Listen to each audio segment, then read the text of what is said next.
தேதி ஆராதனைக்கு வந்திருக்கிற உங்கள் அனைவரையும் நான் அன்போடு வாழ்த்தி வரவேற்கிறேன். දේව මෙහෙට පැමිණ සිටිනා ඔබ සියලු දෙනාම ආදරෙන් පිළිගන්නවා. நேரடியாக எத்தனையோ பேர் எங்களுடைய செய்தியை பார்க்கிறார்கள். සජීවීව බොහෝ දෙනෙක් අපේ වැඩසටහන නරඹනවා. அவர்களுக்கு தெரிந்து கொள்ள வேண்டும் என்பதற்காகத்தான் திகதியையும் நான் சொல்லுகிறேன். ඔවුන්ගේ දැනගැනීම පිණිසයි ඇවිල්ලා මේ දිනයන් වර්ෂයන් ප්‍රකාශයට පත් කරන්නේ. இப்போதெல்லாம் எனக்கு சனிக்கிழமைகளிலேயே மெசேஜ்கள் ஏராளமாய் வர ஆரம்பித்து விட்டன. දැන් මට සෙනසුරාදා වෙනකොටම ඇවිල්ලා පණිවිඩ එන්න පටන් ගන්නවා බොහෝ ලෙස. சார் நாளைய செய்திக்காய் காத்திருக்கிறோம் என்று உலகத்திலே பல தேசங்களில் இருந்து எனக்கு செய்தி அனுப்பி கொண்டிருக்கிறார்கள். දේවගැතුතුමනි ඔබගේ පණිවිඩය උදෙසා අපි බලාගෙන ඉන්නවා කියලා ලෝකේ නොඑක් ස්ථානවල ඉඳලා ඇවිල්ලා දේවගැතුමාට පණිවිඩය යොමින් සිටිනවා. 2019 February 17th is today, and I welcome you all in the name of Jesus. The reason why I say the date is because so many people, hundreds and thousands of people are joining us from all over the world, and we welcome you all to this live transmission of today's service. And every Saturday now I have begun to receive messages of people who are anticipating the live program the next day. ஆகவே இங்கே இருப்பவர்கள் மாத்திரமல்ல எத்தனையோ ஆயிரக்கணக்கான ஜனங்கள் எங்களோடு இணைந்திருக்கிறார்கள். ඒ නිසා මෙහි ඉන්න ජනතාව පමණක් නොවේ ඇවිල්ලා දහස් ගණන් ජනතාව අපත් සමග මේ දේව මෙහෙට එකතු වෙනවා. இந்த திரித்துவம் என்று சொல்லுகிறார்கள் அல்லவா? මේ ත්‍රිත්වය කියලා කියනවනේ. இந்த திரித்துவத்தை பற்றி நான் பல நேரங்களிலே நான் பேசி இருக்கிறேன். මේ ත්‍රිත්වය පිළිබඳව බොහෝ ලෙස දේවගැතුතුමා කතා කර තිබෙනවා. அதே நேரம் நான் சொல்லி இருக்கிறேன். ඒ වගේම මම කියලා තිබෙනවා. திரித்துவத்தை விளக்கப்படுத்த யாராலும் முடியாது என்று. ත්‍රිත්වය විග්‍රහ කිරීමට කිසිම කෙනෙකුට බෑ කියලා. திரித்துவத்தை புரிந்து கொள்ள முயற்சி செய்யவும் கூடாது. ත්‍රිත්වය ඇවිල්ලා තේරුම් ගැනීමටත් ඇවිල්ලා ඒකට උත්සුක වෙන්න හොඳ නැහැ. திரித்துவத்தை விளக்கப்படுத்தவும் ஊழியக்காரர்கள் முயற்சி பண்ணக்கூடாது. ත්‍රිත්වය විග්‍රහ කිරීමටත් ඇවිල්ලා දේව සේවකයන් ඇවිල්ලා උත්සුක වෙන්න හොඳ නැහැ. திரித்துவம் என்று ஒன்று இல்லை என்று வாதாடுபவர்களோடு நாம் போய் வாதாடக் கூடாது. ත්‍රිත්වයක් කියලා නැහැ කියන අයත් එක්ක විවාද කරන අයත් එක්ක අපි වාද කරන්න හොඳ නැහැ. ஆனால் நாம் திரித்துவத்தை நம்புகிறோம். නමුත් අපි ත්‍රිත්වය විශ්වාස කරනවා. ஆண்டவர் திரித்துவ தேவனாய் இருக்கிறார். දෙවියන් වහන්සේ ත්‍රිත්වයේ දෙවියන් වහන්සේ වශයෙන් සිටිනවා. I have spoken about Trinity, the doctrine of Trinity many times. Now I have said that one should never attempt to understand Trinity, and one should never try to explicate Trinity, and we should never argue with Unitarian people who argue against the doctrine of Trinity. But we believe in the Trinity, we believe in the triune God. நமக்கு தெரியும் අපිට දන්නවා பிதா குமாரன் பரிசுத்தாவி என்று மூன்று நபர்கள் இருக்கிறார்கள். පියාණන් වහන්සේ පුත්‍රයාණන් වහන්සේ ශුද්ධාත්මයන්න් වහන්සේ කියලා තුන් දෙනෙක් සිටිනවා පුද්ගලයන්. ஆனால் அந்த மூன்று நபர்கள் மூன்று தேவர்கள் அல்ல. නමුත් මේ පුද්ගලයන් තුන් දෙනා ඇවිල්ලා දෙවිවරුන් තුන් දෙනෙක් නොවේ. ஒரே தேவன். එකම දෙවියන් වහන්සේ. ஆனால் பிதா குமாரன் பரிசுத்தாவியானவர் என்பவர் மூன்று பேராய் இருந்தாலும் නමුත් පියාණන් වහන්සේ පුත්‍රයාණන් වහන්සේ ශුද්ධාත්මයන්න් වහන්සේ කියන තුන් දෙනා ඇවිල්ලා තිදෙනෙක් වශයෙන් සිටියත් அவர் ஒரே தேவனாய் இருக்கிறார். උන්වහන්සේ එකම දෙවියන් වහන්සේ වශයෙන් සිටිනවා. இதை நம்புபவன் உருப்படுவான்.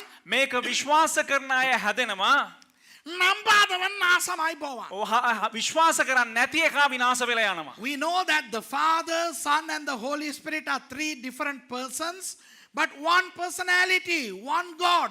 We don't believe in three gods, and it is very hard to comprehend, understand and fathom with our finite brain. Those who believe the Trinity like us will be happy, will go to eternal life, and those who don't believe in the Trinity shall be doomed. ஆனால் இன்றைக்கு நான் உங்களுக்கு பேச போவது නමුත් අද දවසේදී ඔබලා මැද මම කතා කරන්න යන්නේ அந்த திரியேக தேவன், அந்த திரித்துவ தேவன் ඒ ත්‍රිත්වයේ දෙවියන් වහන්සේ நமக்குள் எப்படி செயல்படுகிறார், අප තුල කොයි ආකාරයෙන්ද ක්‍රියා කරන්නේ, நமக்காக எப்படி செயல்படுகிறார், අපි උදෙසා කොයි බඳු ආකාරයකටද ක්‍රියා කරන්නේ. இதனை பேதுருவின் கண்ணோட்டத்திலே இருந்து பார்க்க போகிறோம். මෙය පේතෘස්ගේ ඇවිල්ලා විපරමෙන් අපි බලන්න යනවා. Today we are going to ponder upon the activities of the Father, the Son and the Holy Spirit in relation to us through the visual eyes of Apostle Peter. இப்போ பிதா நம்மோடு எப்படி இடைப்படுகிறார்? දැන් පියාණන් වහන්සේ අපත් සමග කෙසේද සම්බන්ධ වෙන්නේ? இயேசு கிறிஸ்து குமாரன் எப்படி நம்மோடு இடைப்படுகிறார்? ක්‍රිස්තුස් වහන්සේ නැමැති පුත්‍රයාණෝ කෙසේද අපෙත් එක්ක සම්බන්ධ වෙන්නේ? பரிசுத்த ஆவியானவர் நம்மோடு எப்படி இடைப்படுகிறார்? ශුද්ධාත්මයන්න් වහන්සේ කෙසේද අපෙත් එක්ක ඇවිල්ලා පංගුකාර වෙන්නේ? இதை பல விதங்களில் வேதம் நமக்கு கற்றுக் கொடுக்கிறது. බොහෝ ලෙස දේව වචනය අපිට උගන්වනවා මේ පිළිබඳව. ஆகவே அது நிறைய இருக்கிறது. ඒ නිසා ඒ පිළිබඳව බොහෝ ලෙස තිබෙනවා. ஆனால் இன்றைக்கு නමුත් අද பேதுரு அதை குறித்து என்ன சொல்லுகிறார் என்று පේතෘස්තුමා ඒ පිළිබඳව කොමක්ද කියලා තිබෙන්නේ? ஒரே ஒரு வசனத்திலே இருந்து நான் உங்களுக்கு விளக்கப்படுத்த போகிறேன். එකම එක වචනයකින් පමණක් ඔබලාට එක විග්‍රහයක් ලබා දෙන්න යනවා. ஆகவே இந்த பிரசங்கம் புரிந்து கொள்வதற்கு கொஞ்சம் கஷ்டமாய்த்தான் இருக்கும். ඒ නිසා මේ දේශනාව ඇවිල්ලා ඔබලාට වටහා ගැනීමට පොඩ්ඩක් අමාරුව තිබේ.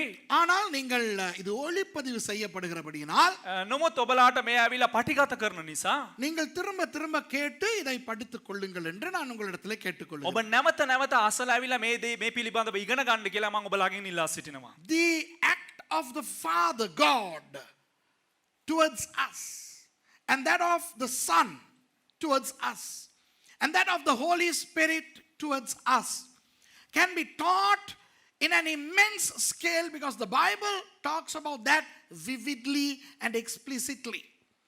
But today I'm going to narrow it down to investigate through one verse from the Apostle Peter and see how these three persons are working on us.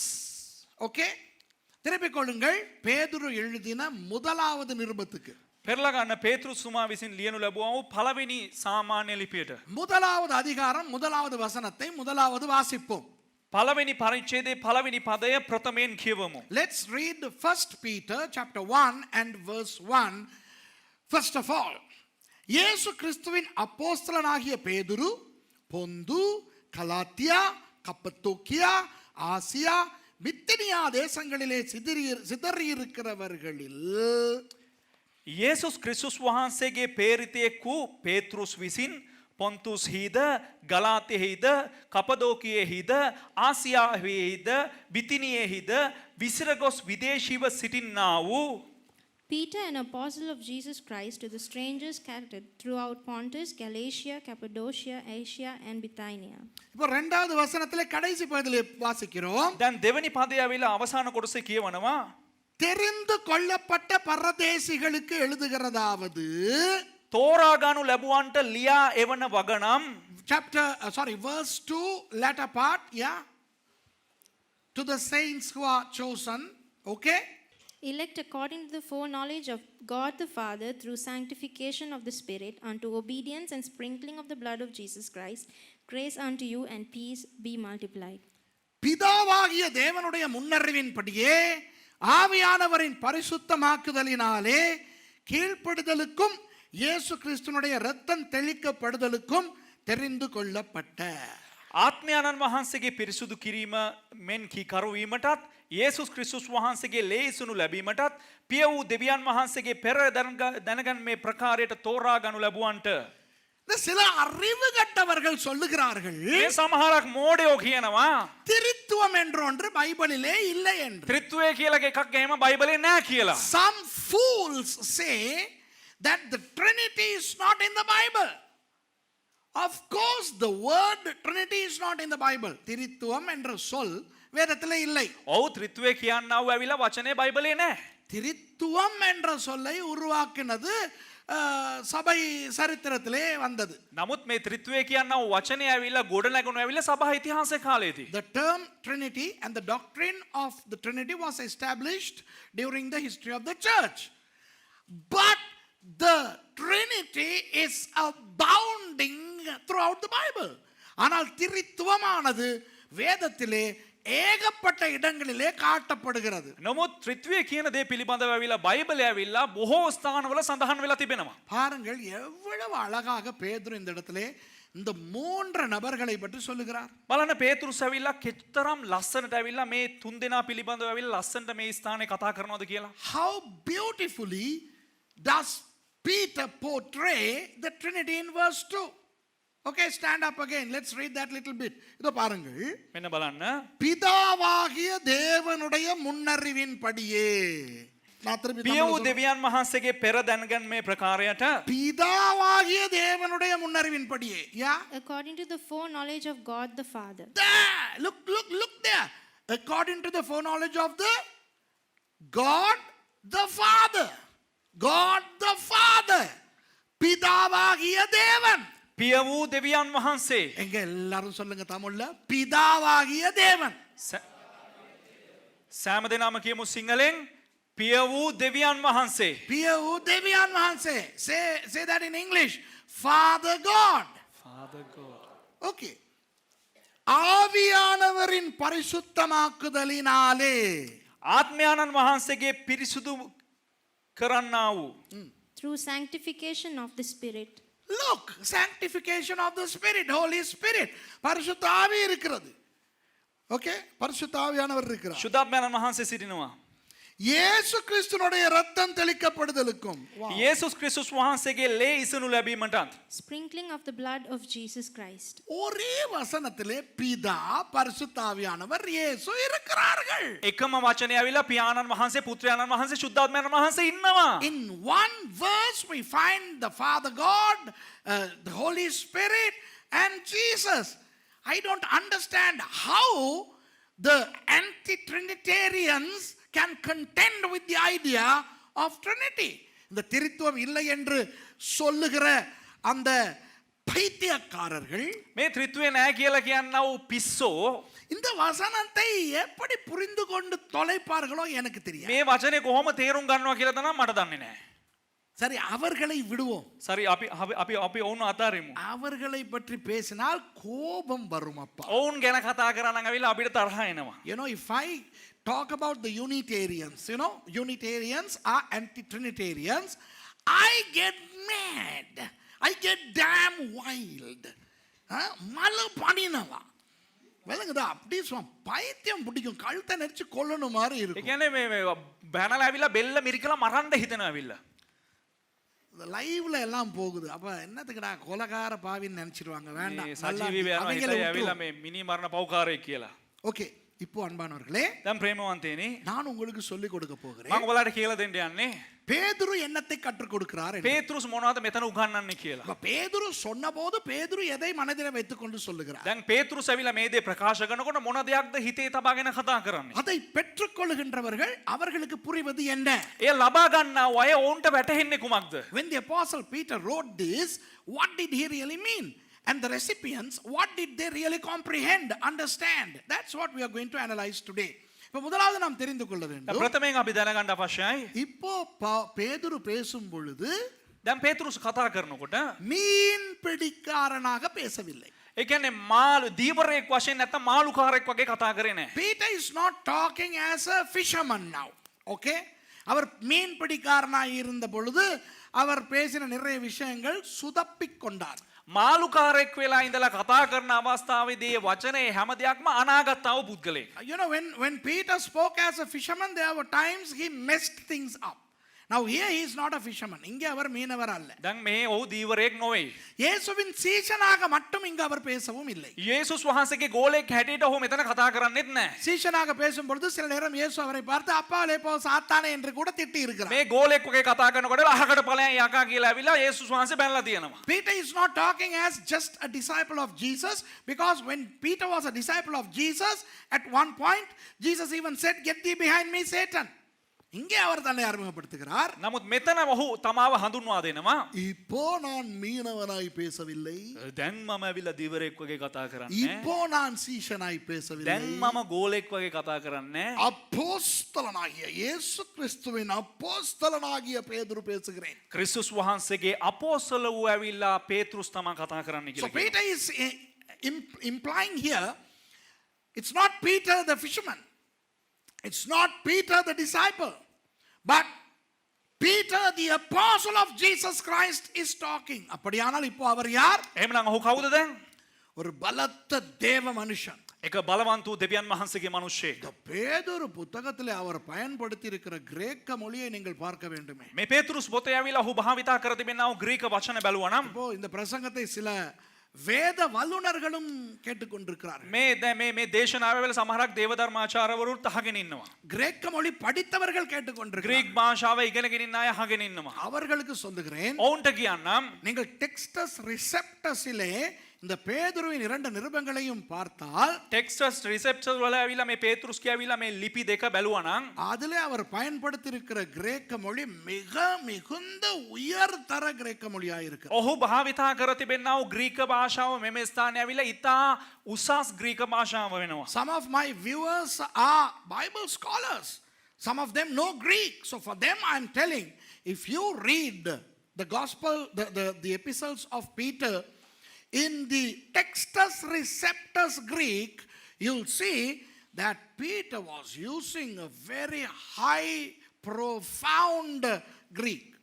பயங்கரமாய் பேசுகிறார். භයානක ලෙස කතා කරනවා. அப்ப அவர் சொல்லுகிறார், දැන් ඔහු කියනවා මේ ස්ථානයේ யாருக்கு பேசுகிறார்? කාටද කතා කරන්නේ? சிதறி இருக்கிற கிறிஸ்தவர்களுக்கு. විසිර ගියා වූ කිතුණුවන්ට. He is addressing the Christians who are scattered. Why scattered? Scattered due to persecution.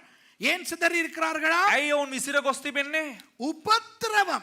ඔවුන්ට තිබුණා වූ පීඩාවන් නිසා. அப்போ இந்த சொல்லப்பட்ட இடங்களிலே பொந்து, கலாத்தியா, கப்பத்தோக்கியா, ஆசியா, பித்தினியா, அங்கே எல்லா கிறிஸ்தவர்களும் சிதறி போய் அகதிகளாய் புகுந்திருக்கிறார்கள். දැන් මේ ස්ථානයේ කියලා තියෙන අකල පොන්තිය ගලාතිය කපදෝකියාව ආසියාවේ විසිර ගිහිල්ලා හිටියා මොවුන් පීඩාවන් නිසා. So Pontius, Galatia, Cappadocia, Asia, Bithynia were places where these Christians due to persecution are now scattered and gone. So to them Peter writes, அவர்களுக்கு தான் பேதுரு எழுதுகிறார். ඔවුන්ට තමයි පේතෘස් විසින් මෙම ලිපිය ලියන්නේ. உபத்திரவத்துக்குள்ளே போகிறவர்கள் පීඩාවන් තුල ගමන් කරනා වූ අය வேதனைப்படுகிறவர்கள், ඔවුන් වේදනා විඳින අය கவலைப்படுகிறவர்கள், ඔවුන් දුක් වෙන අය அவர்களுக்கு ஆறுதல் இல்லை. ඔවුන්ට කිසිම සැනසීමක් නැහැ. அவர்களுக்கு ஆறுதல் வேண்டும், ඔවුන්ට සැනසීම අවශ්‍යයි. பாதுகாப்பு வேண்டும். ඔවුන්ට ආරක්ෂාව අවශ්‍යයි. இவ்வளவு கஷ்டப்படுகிறோமே, මෙතරම් දුක් විඳිනවනේ. இதற்கு ஏதாவது ஒரு பிரயோஜனம் இருக்கிறதா අයියෝ මේකට කිසියම් ප්‍රයෝජනයක් තිබෙනවද என்ற ஆறுதல் வார்த்தை அவர்களுக்கு வேண்டும். කියන ඒ සැනසීමේ වාක්‍යයන් ඔවුන්ට අවශ්‍යයි. Those who are scattered due to persecution are heartbroken, sad, and they must be consoled, saying that it is worthy for you to undergo the persecution. அவர்களுக்கு பேதுரு சொல்லுகிறார், ඔවුන්ට පේතෘස් කියනවා பிதாவாகிய தேவனுடைய முன்னறிவின்படியே පිය වූ දෙවියන් වහන්සේගේ පෙරදැන්ගැන්මේ ප්‍රකාරයට elect according to the foreknowledge of the Father God, ஆவியானவரின் பரிசுத்தமாக்குதலினாலே கீழ்ப்படிதலுக்கும் ආත්මයන්න් වහන්සේගේ පිරිසුදු කිරීමෙන් කීකරු වීමටත් unto obedience of the Holy Spirit's sanctification, இயேசு கிறிஸ்துவினுடைய இரத்தம் தெளிக்கப்படுதலுக்கும் යේසුස් ක්‍රිස්තුස් වහන්සේගේ ලේ ඉසිනු ලැබීමටත් for the sprinkling of the blood of Jesus. Wow. இப்போ இந்த 3 காரியங்களையும் நான் உங்களுக்கு விளக்கப்படுத்த போகிறேன். දැන් මේ කාරණා තුන ඔබලාට විග්‍රහ කරලා දෙන්න යනවා. முதலாவது, ප්‍රථමයෙන් பிதாவாகிய தேவனுடைய முன்னறிவின்படியே, පිය වූ දෙවියන් වහන්සේගේ පෙරදැන්ගැන්මේ ප්‍රකාරයට the foreknowledge of the Father God. இப்போ දැන් ஒரு கள்ள உபதேசம் உலகத்திலே இருக்கிறது. එක ව්‍යාජ ඉගැන්වීමක් ඇවිල්ලා මේ ලෝකයේ තිබෙනවා. அந்த உபதேசத்துக்கு ඒ ඉගැන්වීමේ முன்குறித்தல் உபதேசம் என்று பேர். ඒ කියන්නේ ඒ ඉගැන්වීමට කියනවා ඇවිල්ලා பெற தோரா ගැනීමේ மூலධර්මය. There is a wrong doctrine, a false doctrine called the doctrine of predestination. Okay? The doctrine of predestination. இதை உருவாக்கினவர் මේ ඇවිල්ලා ආරම්භ කරපු තැනැත්තා இங்கிலாந்திலே இருந்த ஒரு பிரபலமான புரட்டஸ்தாந்து ஊழியர் ஜான் கெல்வின். එංගලන්තේ හිටියාව එකල ප්‍රබල සේවකයෙක් වුණා වූ ප්‍රොටෙස්ටන්ත සේවකයෙක් වුණා වූ John කැල්වින්. This doctrine was pioneered by a Protestant theologian from England called John Calvin, and thus it's called part of Calvinism. Okay? இப்போ ஜான் கால்வின் என்ன கற்றுக் கொடுத்தார்? දැන් ජෝන් කැල්වින් ඇවිල්ලා මොනවද උගන්වුවේ කිව්වොත් வேதத்திலே சில வசனங்களை அவர் பொறுக்கி எடுத்து බයිබලෙන් සමහරක් වචන ඔහු තෝරාගෙන අරගෙන அவற்றிலிருந்து ஒரு உபதேசத்தை உருவாக்கினார். ඒ තුලින් ඇවිල්ලා එක ඉගැන්වීමක් ඔහු හැදුවා. So this John Calvin picked some verses impromptu and then he devised the doctrine of predestination. அது என்ன சொல்லுகிறது என்றால் ඒ කුමක්ද කියන්නේ කියලා කිව්වොත් பிதாவாகிய ஆண்டவர் පිය වූ දෙවියන් වහන්සේ පියාණන් වූ දෙවියන් වහන්සේ உலக தோற்றத்துக்கு முதலே தீர்மானித்து விட்டாராம் ලෝකය පටන් ගැනීමට කලින්ම තීරණය කළාලු யார் யார் ரட்சிக்கப்பட வேண்டும், කවුරු කවුරුද ගැලවීම ලැබිය යුත්තේ யார் யார் ஊழியத்துக்கு வர வேண்டும். කොයි කොයි කෙනාද සේවයට ආ යුත්තේ புரியுதா உங்களுக்கு? තේරුණාද ඔබලාට அவர் தெரிந்து கொண்டு விட்டாராம். උන්වහන්සේ තෝරා ගත්තලු So this doctrine of predestination suggests that God, even before anything was created, predestined some people to get saved, and he also predestined some to come into the ministry. அப்ப என்ன நடக்குமா? දැන් මොකද්ද මේකේ සිද්ධ වෙන්නලු இப்போ சுரேஷை ஆண்டவர் தெரிந்து கொண்டு விட்டாராம் இவன் ரட்சிக்கப்பட வேண்டும் என்று. දැන් දෙවියන් වහන්සේ ඇවිල්ලා තුෂාරව තෝරාගත්තලු ඇවිල්ලා මේ මොහු ගැලවීම ලබන්න ඕන කියලා. ஆகவே சுரேஷ் என்ன ததிங்கினத்தோம் போட்டு ஆட்டமாடினாலும் ඒ නිසා තුෂාර ඇවිල්ලා මොන නැටිල්ලක් නටවුවත් அவன் இந்து குடும்பத்திலே பிறந்து பூசாரியாய் இருந்திருந்தாலும் ඔහු බෞද්ධ පසුබිමක ඉපදිලා ඇවිල්ලා බෞද්ධ පවුලක ඇවිල්ලා ඔහු හාමුදුරුව කෙනෙක් වෙලා හිටියත් அவன் இயேசுவை அறியாதவனாய் அவன் இயேசு கிறிஸ்துவை வெறுக்கிறவனாய் இருந்தாலும் ඔහු යේසුස් වහන්සේව දන්නේ නැතුව ඇවිල්ලා යේසුස් වහන්සේව ප්‍රතික්ෂේප කරන්න පුද්ගලයෙක් වෙලා හිටියත් அவன் கட்டாயம் ரட்சிக்கப்படுவானாம். ඔහු අනිවාර්යයෙන්ම ගැලවීම ලබනවලු. அவன் கட்டாயம் ஊழியத்துக்கு வருவானாம். ඔහු අනිවාර්යයෙන්ම සේවයට එනවලු. ஏன்?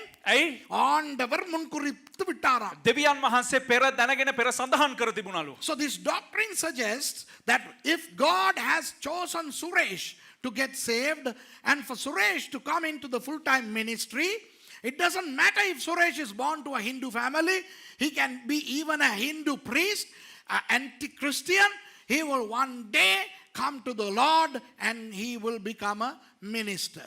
Wow! விளங்குதா? තේරුණාද? அப்போ யாரும் சுரேஷுக்கு வந்து சுவிசேஷம் அறிவிக்க வேண்டுமா? එතකොට කාටවත් ඇවිල්ලා මේ තුෂාරට ඇවිල්ලා සුභාරංචි කියන්න ඕනද? தேவையில்லை. අවශ්‍ය නැහැ. ஆண்டவர் தான் தீர்மானித்து விட்டாரே. දෙවියන් වහන්සේ තීරණය කරානේ. கட்டாயம் கொண்டு வருவார். අනිවාර්යයෙන්ම ඇවිල්ලා ගැලවීම ලැබේ. So does anybody need to go and preach the gospel to Suresh? No, because God has predestined him to get saved, so he will get saved.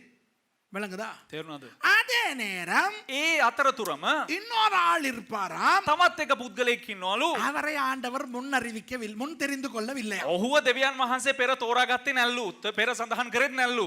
So there is another guy who has not been predestined by God to get saved. ஆகவே ඒ නිසා நீங்கள் அவனுக்கு போய் எவ்வளவு சுவிசேஷம் அறிவித்தாலும் ඔබ කොතරම් අමාරු වෙලා ඔහුට කියලා සුභාරංචි කිව්වත් அவன் ரட்சிக்கப்படவே மாட்டான். ඔහු ගැලවීම ලබන්නෙම නැහැ. என்றால் ஆண்டவர் தான் அவனை குறிக்கவில்லையே. ඇයි කිව්ව දෙවියන් වහන්සේ කලින් ඔහුව සඳහන් කරේ නැහනේ. So even if you go and preach the gospel to him upside down, he will never become a Christian because God has not predestined him. இப்போ இதை දැන් මේ දේ இந்த கல்வினிசம் என்கின்ற உபதேசம் நம்புகிறது. මේ කැල්විනිසම් කියනව ඉගැන්වීම විශ්වාස කරනවා. இப்போ ஆசியாவை நீங்கள் எடுத்துக்கொண்டால் දැන් ඔබ ආසියාව ගත්තොත් ஒரு அருமையான ஒருவர் தொடங்கிய ஒரு பல்கலைக்கழகம் இந்தியாவில் இருக்கிறது. ඊට හොඳ යහපත් පුද්ගලයෙක් පටන් ගත්තා වූ විශ්වවිද්‍යාලයක් ඉන්දියාවේ තිබෙනවා. எத்தனை பேருக்கு வில்லியம் கேரியை தெரியும்? කී දෙනෙකුට ඇවිල්ලා විලියම් කේරිව දන්නවද? How many of you all know William Carey? The students நல்லா கேட்டுக்கிறங்க. මේ ශිෂ්‍යයන් හොඳට අහගන්න. வில்லியம் கேரின்னு சொல்லி ஒரு புக் இருக்குது லைப்ரரியில், அதை எடுத்து படிங்க அவருடைய வாழ்க்கையை. විලියම් කේරි කියලා ඇවිල්ලා එක පොතක් තියෙන ඇවිල්ලා මේ ලයිබ්‍රරි ඇවිල්ලා ඒක හොඳට බලලා කියවන්න ඒක ඉගෙන ගන්න ජීවිතේට. அவர் தான் இந்தியாவுக்கு சுவிசேஷத்தை கொண்டு வந்தவர். ඔහු තමයි ඉන්දියාවට ඇවිල්ලා සුභාරංචි රැගෙන ආවේ. நவீன மிஷனரிகளின் தந்தை என்று போற்றப்படுகிறவர். ඒ කියන්නේ නූතන මිෂනරි වරුන්ගේ පියා කියලා ඇවිල්ලා සඳහන් වෙනවා. William Carey is the father of modern missions, and there are books about him in our library. And William Carey brought the gospel to India. He also visited Sri Lanka. இலங்கைக்கும் வந்து விட்டு ඔහු போயிருக்கிறார். ලංකාවටත් පැමිණ ගියා. 18ஆம் நூற்றாண்டிலே 18 වන ශතවර්ෂයේ. அவர் தொடங்கிய ஒரு கல்லூரி இன்றைக்கு செரம்பூர் சர்வகலாசாலையாக கல்கத்தாவிலே இருக்கிறது. ඔහු විසින් ආරම්භ කරවුවා වූ එක පාසලක් ඇවිල්ලා අද කල්කතාවල සෙරුම්පූර් වල පිහිටලා තිබෙනවා එක විශ්වවිද්‍යාලයක් හැටියට. There is a huge reputed university called the University of Serampur in Calcutta in India. Okay? இப்போ அந்த செரம்பூர் யூனிவர்சிட்டி நம்புகிறது කැල්විනිසத்தை. එතකොට මේ සෙරම්පූර් විශ්වවිද්‍යාලය ඇවිල්ලා විශ්වාස කරනවා මේ කැල්විනිසම් කියනා වූ ඉගැන්වීම. ஆகவே அவர்கள் யாரையெல்லாம் அவர்கள் அங்கீகரிக்கிறார்களோ ඒ නිසා ඔවුන්ව ඔහු ඔය විශ්වවිද්‍යාලයක කෙබඳු අයද ඇවිල්ලා පිළිගනු ලබන්නේ அவர்கள் எல்லாரும் கல்வினிசத்தை நம்ப வேண்டும். ඒ පිළිගනු ලබන්නා වූ සියලු දෙනාම ඔවුන් ඉදිරිපත් කරන්නා වූ කැල්විනිසම් කියනා වූ ඉගැන්වීම විශ්වාස කරන්න ඕන. And the University of Serampore subscribes to Calvinism, and whoever comes under the umbrella of the Serampore University should accommodate and take on board the doctrine of Calvinism. அந்த வகையில் இலங்கையிலே ඒ නිසා ඒ වගේම මේ ලංකාවෙත් இந்த பிலிமத்தலாவிலே ஒரு பெரிய இறையியல் கல்லூரி இருக்கிறது. පිළිමතලාව ඇවිල්ලා ලොකු විශාල දේවධර්ම ශාස්ත්‍රාලයක් තිබෙනවා. அவர்கள் செரம்பூர் சர்வகலாசாலைக்கு கீழே இயங்குகிறபடியினால் ඔවුන් ඇවිල්ලා මේ සෙරම්පූර් වල තිබෙනා විශ්වවිද්‍යාලය යටතේ සිටින නිසා அவர்களும் இன்றைக்கு கால்வினிஸ்ட்ஸ் ஆகத்தான் இருக்கிறார்கள். ඔවුනුත් ඇවිල්ලා කැල්විනිසම් විශ්වාස කරන අය වශයෙන් තමයි සිටින්නේ. There is a huge theological college in Pilimatalawa called the Pilimatalawa Theological College, and since it is under or validated by the Serampore University of India, they also have to subscribe inevitably to the doctrine of Calvinism. ஆகவே එම නිසා Methodist, Anglican, Baptist போன்ற அநேக சபைகள் அவர்களுடைய மாணவர்களை அங்குதான் அனுப்புகிறார்கள். ඒ කියන්නේ මෙතඩිස්, බැප්ටිස්, ඇන්ග්ලිකන් කියනවා මේ සභාවල් වල ඉන්නව ශිෂ්‍යයන් ඇවිල්ලා ඉගෙන ගැනීම සඳහා මෙන්න මේ දේව ධර්ම ශාස්ත්‍රාලයට තමයි ලබන ஆகவே ලබන්නේ. அவர்கள் எல்லாரும் இந்த டாக்டரின் ஆஃப் predestination இந்த முன் தெரிந்து கொள்ளுகின்ற உபதேசத்தை நம்பித்தான் ஆக வேண்டும். එතකොට මෙහෙට ඉගෙන ගන්න යනවා සෑම ශිෂ්‍යයෙක්ම මේ පෙර දැනගැනීමේ ඇවිල්ලා මේ දේව ධර්මය නැත්තම් කැල්විනිසම් ඇවිල්ලා අනිවාර්යයෙන්ම විශ්වාස කළ So යුතුයි. Anglicans, Methodists, Baptists of Sri Lanka will send their students to the Pilimatalawa Theological College, and therefore they have to believe in the doctrine of predestination. இப்போ ஒன்றையும் சொல்லுகிறேன் கேட்டுக்கொள்ளுங்க. දැන් එක දෙයක් කියන හොඳට අහගන්න. இது ஒரு கள்ள உபதேசம் அல்ல. දැන් මේක ඇවිල්ලා එක ව්‍යාජ වූ එක ඉගැන්වීමක් නොවේ. You know, we must understand that the doctrine of predestination is not a cultic doctrine, or it's not a heresy. Do you understand? It's not a heresy. அது கள்ள உபதேசம் அல்ல. එක ව්‍යාජ ඉගැන්වීමක් නොවේ. அதனால் தான் பயமில்லாமல் இந்த யூனிவர்சிட்டி பெயர்களை எல்லாம் நான் சொன்னேன். ඒ නිසා බය නැතුව ඒ නිසා තමයි මම බය නැතුව ඇවිල්ලා මේ සරසවියන් වල ඇවිල්ලා නම් මම කියන්නේ. புரியுதா உங்களுக்கு? තේරෙනවද ඔබලාට? ஆனால் නමුත් நாங்களும் என்ன வேதத்தின்படி 100% சரியாயா இருக்கிறோம். ඒ කියන්නේ අපිත් ඇවිල්ලා බයිබලයේ අනුවට 100% ඇවිල්ලා හරියටමද අපි ඉන්නේ. எங்களுக்கு தெரியாத எத்தனை குறைகள் எங்களுக்கு இருக்கும். අපිට දන්නේ නැති කොච්චර අඩුපාඩු තිබෙනවද? Are we perfect in our doctrines? There may be a lot of doctrinal maladies in our lives too.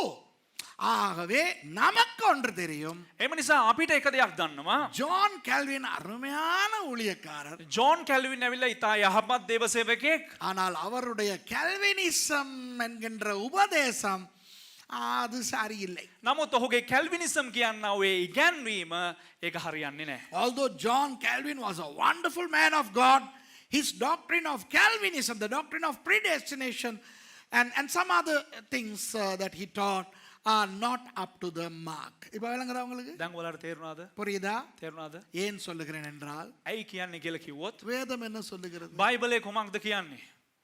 தேவன் பட்சபாதம் இல்லாதவர். දෙවියන් වහන්සේ ඇවිල්ලා මේ තරාතිරම් නොබලන දෙවියන් වහන්සේ. அபக்ஷபாதி. தேவியான் வහන්සේ அபக்ஷபாதி. Okay, God does not, he is not a respecter of persons. Okay? God is impartial. அப்படி இருக்கும் பொழுது එහෙම ඉන්නකොට சுரேஷை ரட்சிக்கப்பட வேண்டும், இவன் ஊழியத்துக்கு வர வேண்டும் என்று ஆரம்பத்திலேயே தெரிந்து கொண்டு තුෂාර ගැලවීම ලබන්න ඕන, තුෂාර සේවයට එන්න ඕන කියලා කලින්ම තෝරාගෙන இன்னொருவன் அவன் ரட்சிக்கப்படக்கூடாது, அவன் ஊழியத்துக்கு வரக்கூடாது என்று ஆண்டவர் தீர்மானிப்பாரா? තව එක්කෙනෙක් බලලා ඇවිල්ලා මොහු ගැලවීම ලබන්න හොඳ නැහැ, මොහු සේවය කරන්න හොඳ නැහැ කියලා දෙවියන් වහන්සේ තීරණය කරයිද? Will God choose Suresh to get saved and come to the ministry and not elect the other guy to get saved or to come to the ministry? Would God do such an impartial thing? ஆண்டவர் இப்படிப்பட்ட ஒரு பாரபட்சமான வேலையை செய்வாரா? දෙවියන් වහන්සේ මෙවන් වූ අපක්ෂපාතිත දෙයක් ඇවිල්ලා කරයිද? பக்ஷபாதி දෙයක් කරයිද?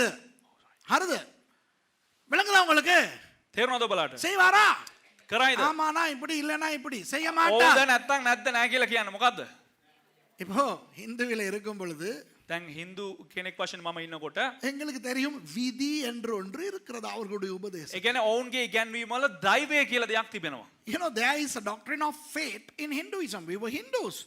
அதுல என்ன தெரியுமா சொல்லுவாங்க? ඒක මොකක්ද දන්නවද කියන්නේ? பிரம்மா ஒன்ன படைக்கும் போது බ්‍රහ්ම අභිව මවනකොට தலையில ஒரு கடிதம் எழுதி வச்சிருக்காராம். මේ හිසේ ඇවිල්ලා එක ලියුමක් ලියලා තියනවලු. அதுல விதின்னு ஒரு அதிகாரம் இருக்குது. ඒ නළලේ ලියන එකේ ඇවිල්ලා දෛවය කියලා එක ආධිපත්‍යයක් තිබෙනවා. அந்த விதியில இவன் இப்படி தான் வாழணும், ඒ දෛවයට අනුව මොහු මේ ආකාරයට තමයි ජීවත් වෙන්න ඕන. இப்படிப்பட்ட ஒருத்தியை கட்டணும், මේ වගේ කෙනෙක්ව විවාහ වෙන්න ඕන. இப்படி தான் சாகணும், මේ වගේ තමයි මැරෙන්න ඕන இப்படி எல்லாம் பிரம்மா எழுதி வச்சிட்டாராம். කියලා බ්‍රහ්ම ලියලා තිබ්බලු. அந்த எழுதி வச்சதுதான் நடக்குமா. ඒ ලියලා තිබ්බ හැම එකක්ම සිද්ධ වෙනවලු. So they believe that the creator Brahma, you know, writes a doctrine of fate in the head of each creation, and he decides who this guy is going to marry, when should he die, how should he die, etc. etc.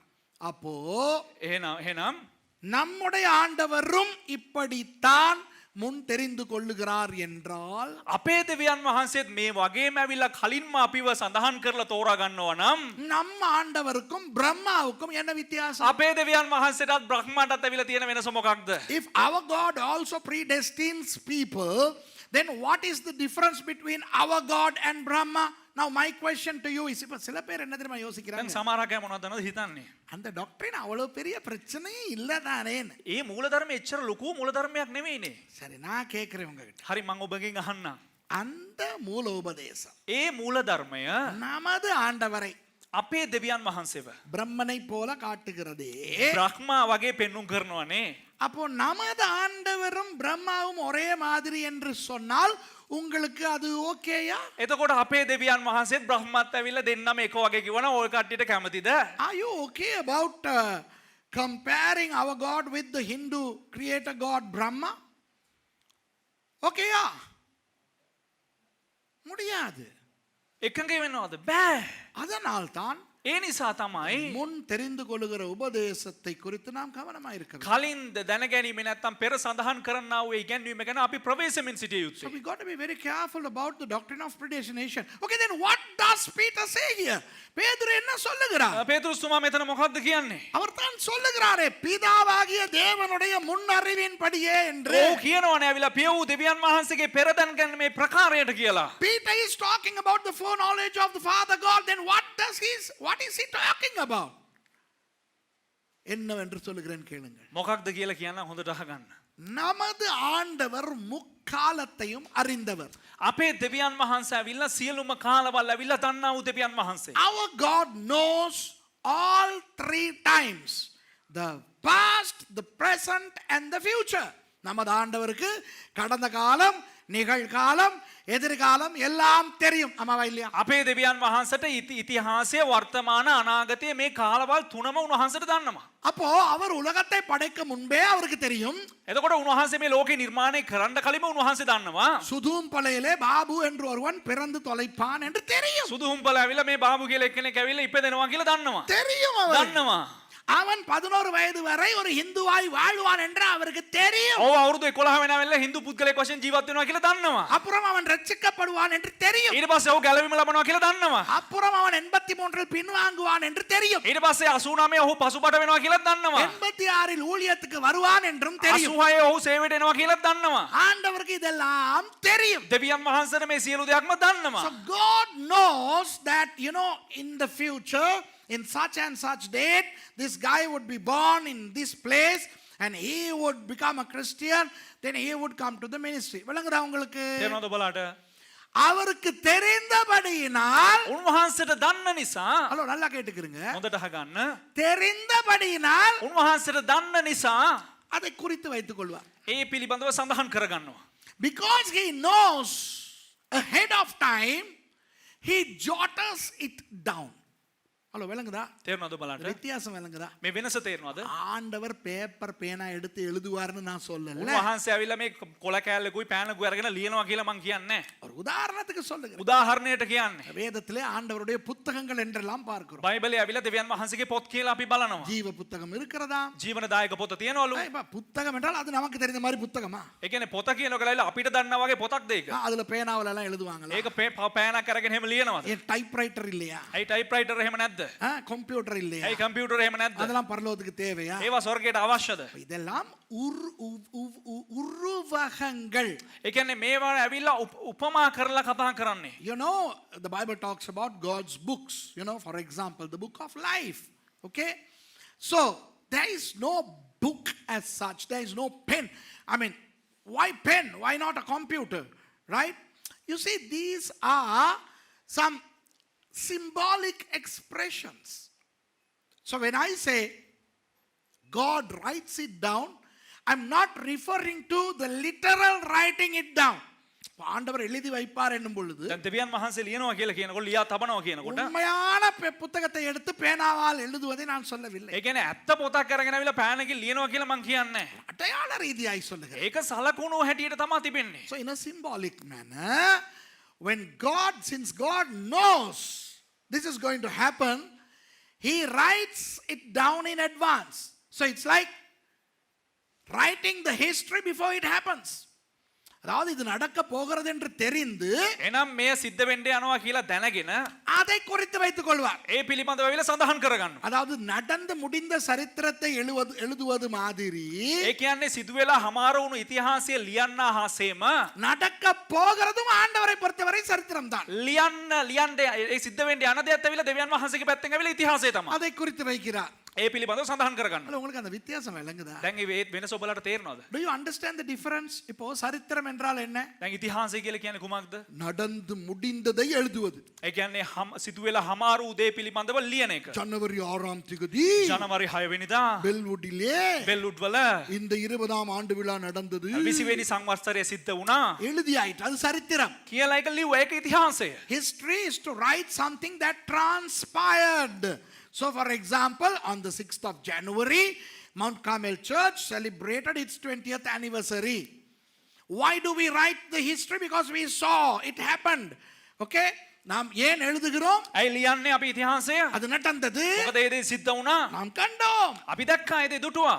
ஆண்டவர் දෙවියන් වහන්සේ நடக்க போவதையும் காணுகிறார். සිද්ධ වෙන්න යන දේත් ඇවිල්ලා දකිනවා. நடந்தது மாதிரியே காணுகிறார். ඒ ඇවිල්ලා සිද්ධ වුණා හා සමානම සිද්ධ වෙන්න යන දේ දකිනවා. ஆகவே அவர் எழுதுகிறார். ඒ නිසා උන්වහන්සේ ඒවා ලියා ගන්නවා. அப்ப அவர் எழுதுவது சரித்திரம். උන්වහන්සේ ලියන්නේ ඉතිහාසය.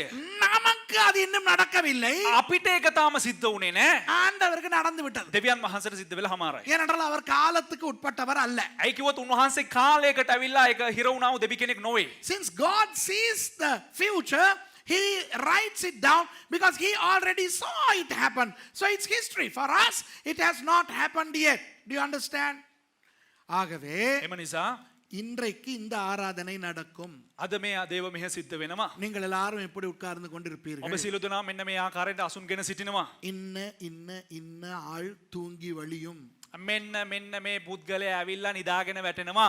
இன்ன ஆளுக்கு ஒரு இளவும் புரியாது. මෙන්න මේ අයට ඇවිල්ලා කිසිම මගුලක් තේරෙන්නේ නැහැ. இதெல்லாம் ஆண்டவர் உலகம் சிருஷ்டிக்க முன்பே கண்டுவிட்டார். මේවා ඔක්කොම දෙවියන් වහන්සේ ලෝකේ මවන්න පෙරම ඇවිල්ලා උන්වහන්සේ දැක්කා. ஆகவே இன்று நமக்கு நடந்து கொண்டிருக்கிற ஆராதனை ஆண்டவருக்கு சரித்திரம். ඒ නිසා අද අපිට සිද්ධ වුණා වූ දේව මෙහෙ ඇවිල්ලා උන්වහන්සේට ඉතිහාසය. அப்ப அவர் முன் குறித்து விட்டார். උන්වහන්සේ කලින් මේ දේ සඳහන් කරගත්තා. அவர் குறிக்கவில்லை இந்த ஆள் தூங்க வேண்டும் என்று. උන්වහන්සේ සඳහන් කරේ නැවිලා මෙන්න මේ පුද්ගලයා ඇවිල්ලා නිදා ගන්න ඕන කියලා. வணங்குதா? அவர் எழுதுறனால இந்த ஆள் தூங்கல. උන්වහන්සේ ලියා ගන්න නිසා මේ පුද්ගලයා නිදාගත්තේ නැහැ. ஆனா இந்த ஆள் தூங்க போறனால அவர் எழுதினார். නමුත් මේ පුද්ගලයා නිදා ගන්න යන නිසා උන්වහන්සේ ලිව්වා. வணங்குதா உங்களுக்கு? තේරෙනවද ඔබලාට? So today God saw our service before he created the world. So he saw who will attend the service, who will be groggy and sleepy. So he writes it down. So it doesn't happen because he wrote it down, but he wrote it down because it's going to happen. Do you understand the difference? இந்த வித்தியாசம் விளங்குதா මේ உங்களுக்கு? වෙනස ඔබලාට තේරෙනවද? ஆகவே ඒ නිසා பிதா கிறிஸ்தவர்களை குறித்து என்ன இந்த இடத்துல செய்கிறாராம்? පියාණන් වහන්සේ ඇවිල්ලා කිතුණුවන් පිළිබඳව මේ ස්ථානයේ මොනවද කරන්නේ? பிதாவாகிய தேவனுடைய முன் அறிவின்படியே පිය වූ දෙවියන් වහන්සේගේ පෙර දැන්ගැන්මේ ප්‍රකාරයට தெரிந்து கொள்ளப்பட்ட பரதேசிகள். තෝරා ගනු ලැබුවන්ට ලියා එවන වගනම් So we need to understand this verse like this.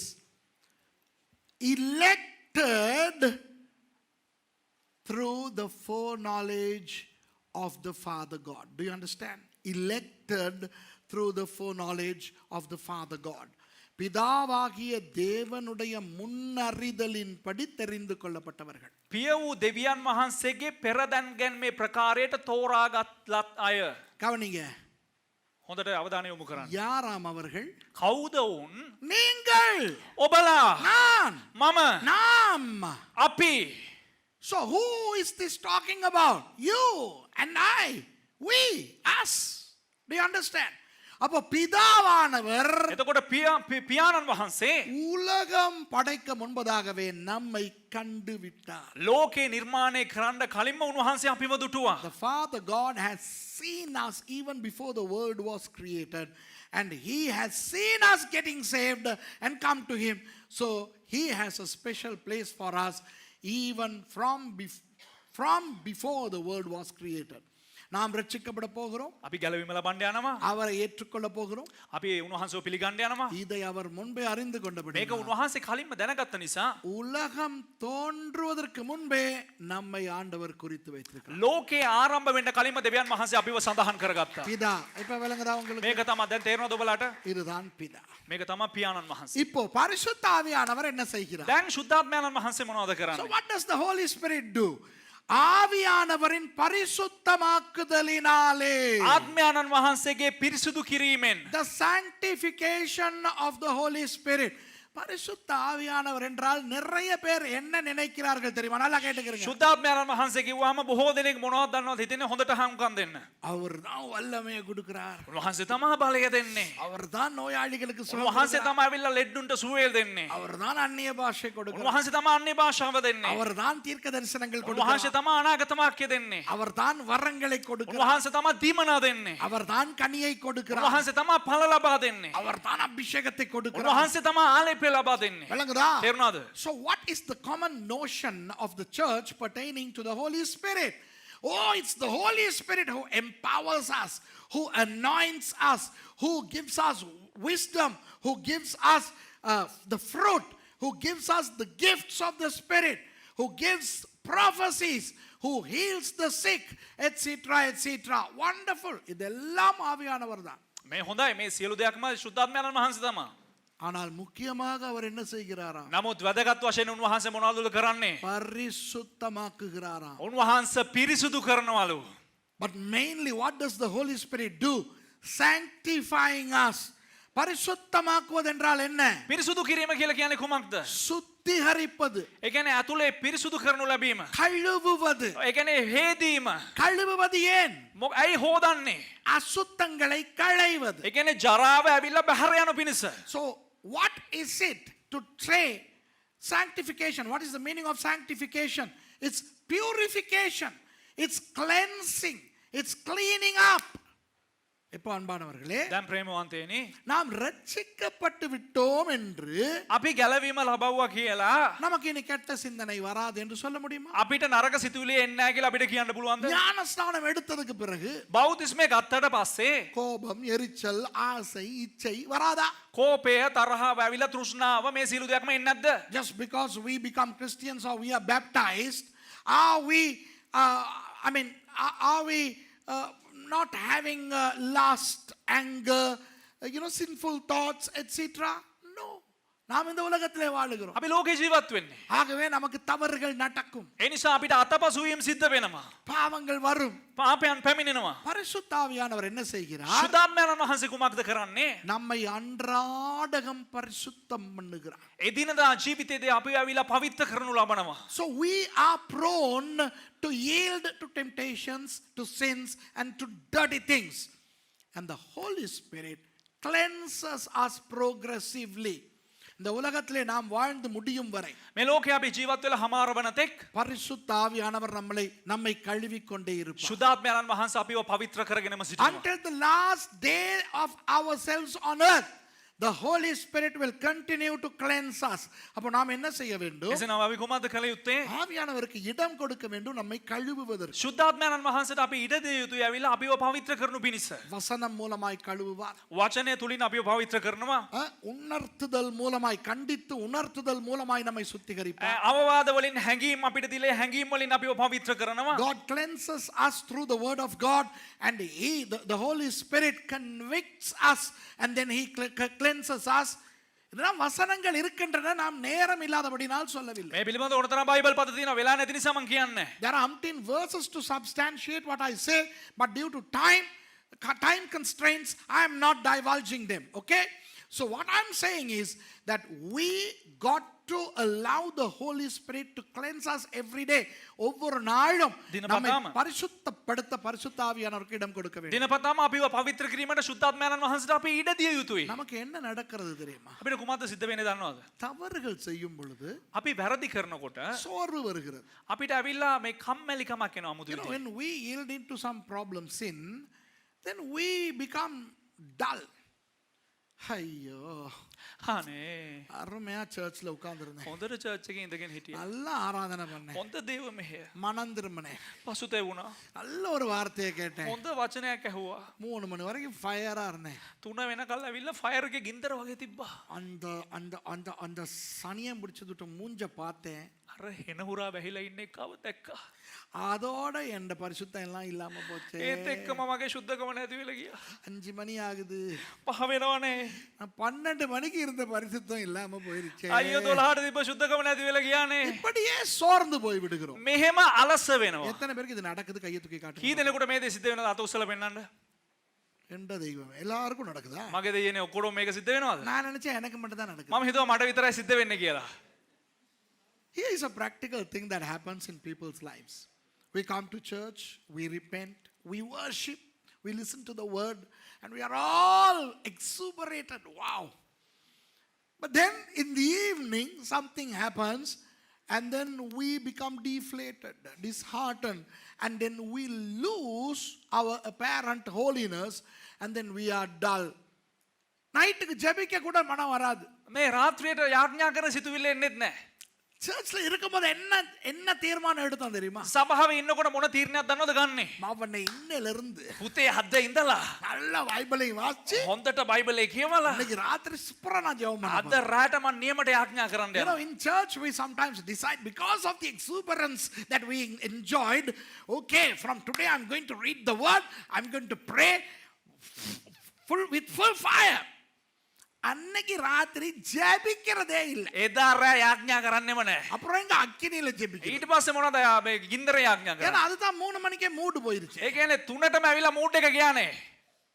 நம்ம சர்ச்ல உள்ள நிறைய பேருக்கு மூடு போற 2-3 இடம் இருக்குது. අපේ සභාවේ ඇවිල්ලා ඒ අයට ඇවිල්ලා මූඩ් එක යන ස්ථාන දෙකක් තුනක් තියෙනවා. மவுண்ட் கார்மெல் சர்ச் ஜனங்களுடைய மூட அழிக்கிற பிசாசு எங்க உட்கார்ந்திருக்கான்னு சொல்றேன். කර්මෙල් පර්වත සභාවේ ඇදහිලිවන්තයන්ගේ මූඩ් එක නැති කරන්නා වූ යක්කු කොයි තැන්වල දන්නවද ඉන්නේ? Let me tell you some of the places where our Mount Carmel believers lose their mood, you know, lose their spiritual fervor. ஒன்னு டைனிங் ரூம், එකක් මේ භෝජනාගාරේ. அடுத்தது டைனிங் ரூமுக்கும் பஸ்ஸுக்கும் இடப்பட்ட தூரம். අනිත් එක භෝජනාගාරේ ඉඳලා බහලා ආවිලා බස් එකට යන්නා වූ ඒ අතරතුර දුර. அடுத்தது எங்க வீட்டு முன் ரூம். ඊට පස්සේ අපේ ගෙදර දේවගතිවරයාගේ ගෙදර ඉස්සරහා තිබෙනා වූ සාලේ. ஆக பெரிய பிசாசு உட்கார்ந்திருக்கிற இடம் தான் பஸ். ලොකුම යකා ඉඳගෙන ඉන්නේ ඇවිල්ලා බස් එක ඇතුලේ. ஆமாவா இல்லையா? හවුද නැද්ද? அந்த பஸ்ல ஏறிட்டா ඒ බස් එක ඇතුළට නැග්ගනම් அநேகமா நீங்க இறங்க வேண்டிய இடம் வரும்போது ඒ කියන්නේ බොහෝ විට ඔබ බහින්න ඕන ස්ථානේ එන විට உங்க ஆவி ஆத்மா சர்றலாம் இடம் மாறி ඔබේ ආත්මේ ශරීරයේ ප්‍රාණය ඔක්කොම ඉඩ පැත්ත මාරු වෙලා சர்ச்ல வச்சு ஏத்திக்கிட்ட பரிசுத்தம் எல்லாம் இறங்கி போயிருக்கும். චර්ච් එකෙන් ඔක්කොම නගවා ගත්තා වූ එහෙම සුද්ධකම ඔක්කොම බැහැලා ගිහිල්ලා ஆமாவா இல்லையா? ඔව්ද නැද්ද? ஆமா. உலகம் எப்படி வேகமா தலை ඒක ஆட்டுப்படுது. කොහොමද කොච්චර වේගෙන් එකට ප්‍රතිචාර දක්වනද ඔව් කියලා.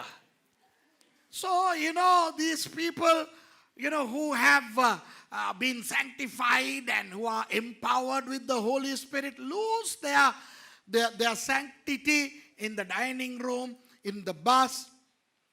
அதற்கு தான் பரிசுத்த ஆவியானவர் வேண்டும். ඒ නිසා තමයි ශුද්ධාත්මයන්න් වහන්සේ අවශ්‍ය. இப்படி நடப்பதை நிறுத்த முடியாது தெரியுமா? මේක සිද්ධ වෙනක අපිට කවදාකවත් නතර කරන්න බෑ. We cannot prevent these things from happening, But we need the Holy Spirit. என்ன பரிசுத்தாவியானவர் செய்கிறார் தெரியுமா? ශුද්ධාත්මයන් වහන්සේ කුමක් දන්නවද කරන්නේ? ஒரு வாரத்துக்கு ஒரு தடவை அல்ல. එක සතියකට එක වතාවක් පමණක් නොවේ. ஒரு நாளைக்கு ஒரு தடவை அல்ல.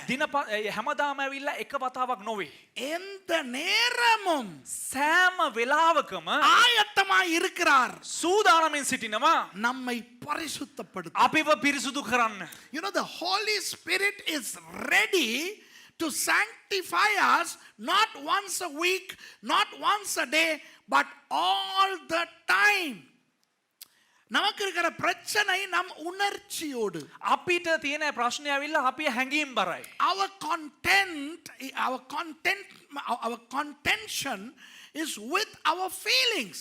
நமக்கு ஆராதனையிலே கிடைக்கிற அந்த உயர்ந்த உணர்ச்சி ඒ කියන්නේ අපිට දේව මෙහෙ තුල ලැබෙනා ඔය අර උසස්සු ඇවිල්ලා අර ඒ හැඟීම மாலை ஆகும் பொழுது போய் விடுகிறது. අපිට හවස් වෙනකොට ඒ දේ අපෙන් ගිලිහිලා යනවා. ஆனால் பரிசுத்த ஆவியானவர் உணர்ச்சிகளுக்கு உட்பட்டவர் அல்ல. නමුත් ශුද්ධාත්මයන් වහන්සේ හැඟීම් වලට ඇවිල්ලා යටහත් වෙන එක පුද්ගලයෙක් නොවේ. ஆகவே உணர்கிறீர்களோ இல்லையோ ඔබට හැඟෙනවද නැද්ද?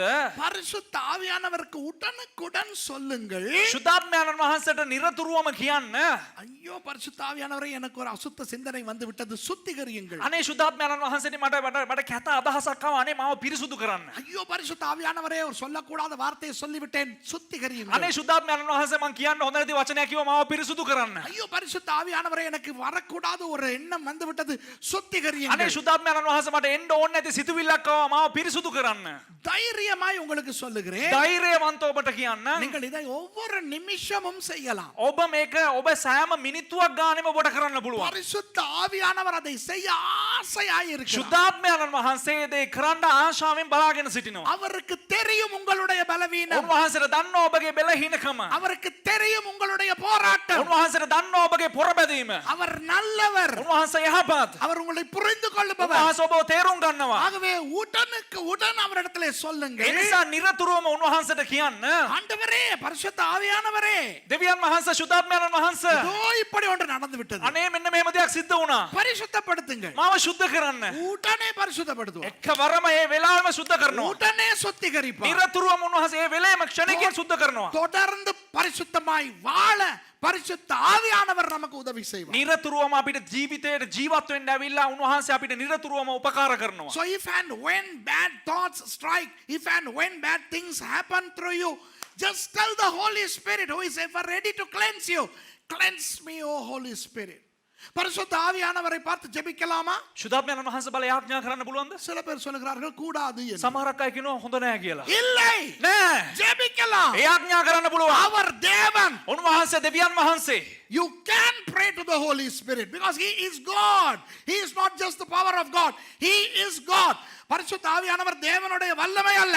ශුද්ධාත්මයන් වහන්සේ මේ ඇවිල්ලා දෙවියන් වහන්සේගේ බලය නොවේ. அவர் தேவனாய் இருக்கிறார். උන්වහන්සේ දෙවියන් වහන්සේව සිටිනවා. அவரிடத்திலே கேளுங்கள். උන්වහන්සේගෙන් ඉල්ලන්න. பரிசுத்த ஆவியானவரே, ශුද්ධාත්මයන් වහන්සේ என் வாயை பரிசுத்தப்படுத்துங்க. මගේ මුඛය ඇවිල්ලා පිරිසුදු කරන්න. சொல்லக்கூடாததை சொல்லிவிட்டேன். කියන්න හොඳ නැති දෙයක් මං කිව්වා. Cleanse my mouth, O Holy Spirit. I uttered a bad word. பரிசுத்த ஆவியானவரே, என் மூளையை பரிசுத்தப்படுத்துங்கள். தீய சிந்தனை வந்து விட்டது. ශුද්ධාත්මයන් වහන්සේ මගේ මොළය පිරිසුදු කරන්න මට අශුද්ධ වූ සිතිවිල්ලක් පැමිණියා. பரிசுத்த ஆவியானவரே, என் கண்களை பரிசுத்தப்படுத்துங்கள். இச்சையோடு பார்த்து விட்டேன். ස්වාමීන් වහන්සේ මගේ දෑස් ඇවිල්ලා ශුද්ධාත්මයන් වහන්සේ පිරිසුදු කරන්න මට ඇවිල්ලා තෘෂ්ණාව පැමිණියා. Cleanse my eyes, O Holy Spirit, for I lustfully looked. விளங்குதா உங்களுக்கு? Use the availability of the Holy Spirit for sanctification. நம்மை சுத்திகரிப்பதற்கு අපිව පිරිසුදු කරන්නට ஆயத்தமாயிருக்கும் பரிசுத்த ஆவியானவரை பயன்படுத்திக் கொள்ளுங்கள். සූදානමින් සිටිනා වූ ශුද්ධාත්මයන් වහන්සේව ඇවිල්ලා ප්‍රයෝජනයට ගන්න. அநேக கிறிஸ்தவர்களுடைய பிரச்சனை என்னவென்றால், බොහෝ කිතුණුවන්ගේ ප්‍රශ්නය මෙන්න මේකයි. நாம் பரிசுத்தமாவதற்கு, மனம் திரும்புவதற்கு අපි ශුද්ධ වීමට අපි පසුතැවිලි වෙන පිණිස ஆராதனைக்கு போக வேண்டும். දේව මෙහෙට යා යුතුයි. அந்த உணர்வு வர வேண்டும். ඒ හැඟීම එන්න ඕන. வேண்டாம். එපා. எந்த நேரமும் பரிசுத்த ஆவியானவர் உங்களுக்குள்ளே இருக்கிறார். உங்கள் சரீரம் அவருடைய ஆலயமாய். නිරතුරුවම ශුද්ධාත්මයන් වහන්සේ ඔබ තුල ඉනවා. උන්වහන්සේගේ මාලිගාව ඔබගේ ශරීරයයි. You don't have to wait to come for a service for sanctification, for repentance. You can do that all the time because your body is the temple of the Holy Spirit and He is willing to sanctify you. வழங்குதா? තේරුණාද? எத்தனை பேர் இந்த என்னுடைய பேக்லையும் கிடக்குது, දැන් කී දෙනෙක් තමයි මගේ பேக் බෑග් එකේ තියෙනවා. இந்த வாயில சுஸ் சுஸ்னு அடிச்சுக்கிறது. මේ හිටපු ගමන් ඇවිල්ලා මේ කටට ස්ප්‍රේ එකක් ගාලා ගාලා මේ ගහනවා සමහරක් அந்த කට්ටිය. மின்ட் வாய் வாசத்துக்காக මේ කටේ සුවඳ නිසා மின்ட் ஃப்ளேவரை வச்சு சுஸ் சுஸ்னு අර அடிச்சுக்கிறாங்க. කටෙන් සුවඳ එන්න ඕන කියලා ගඳ නැති වෙන්න අර මින්ට් ෆ්ලේවර් එකෙන් අර මෙහෙම චුස් චුස් ගාලා ගහ ගන්නවා. இன்னொரு சின்ன ஜில்பி ஒன்று இருக்குது, තව පොඩි මොකද්ද ජිල්පියක් அது තියෙනවලු. திறந்தோன்னா பேப்பர் மாதிரி இருக்கும். ඒක මෙහෙම අරපු ගමන් මේ පත්තර කෑලි වගේ පේපර් වගේ அது ஒரு තියෙනවලු. பேப்பர் எடுத்து நாக்கில் வச்சுக்கிட்டா சும்மா அந்த மின்ட் டேஸ்டோட அப்படி வாயை அப்படின்னு வாசமாக்கி ඒ පේපර් කෑල්ලක් අරගෙන මෙහෙම අර දිවේ අර කට ඇතුලේ තියාගත්තා නම් අර මින්ට් සරත් එක්ක කලර අමුතු ෆීලිං එකක් තියෙනවා. இதெல்லாம் இல்லைன்னா இருக்கவே இருக்கு சுவிங்கம். சுவிங்கம் තව චුයින් ගමුත් තියෙනවා මේකට දාලා හපාගෙන ඉන්න. சுவிங்கத்தை போட்டோன்னா வாய் நாத்தம் போயிருந்தோம். ඒ කියන්නේ චුයින් ගම් දාපුවාම කටේ ගඳ යනවලු.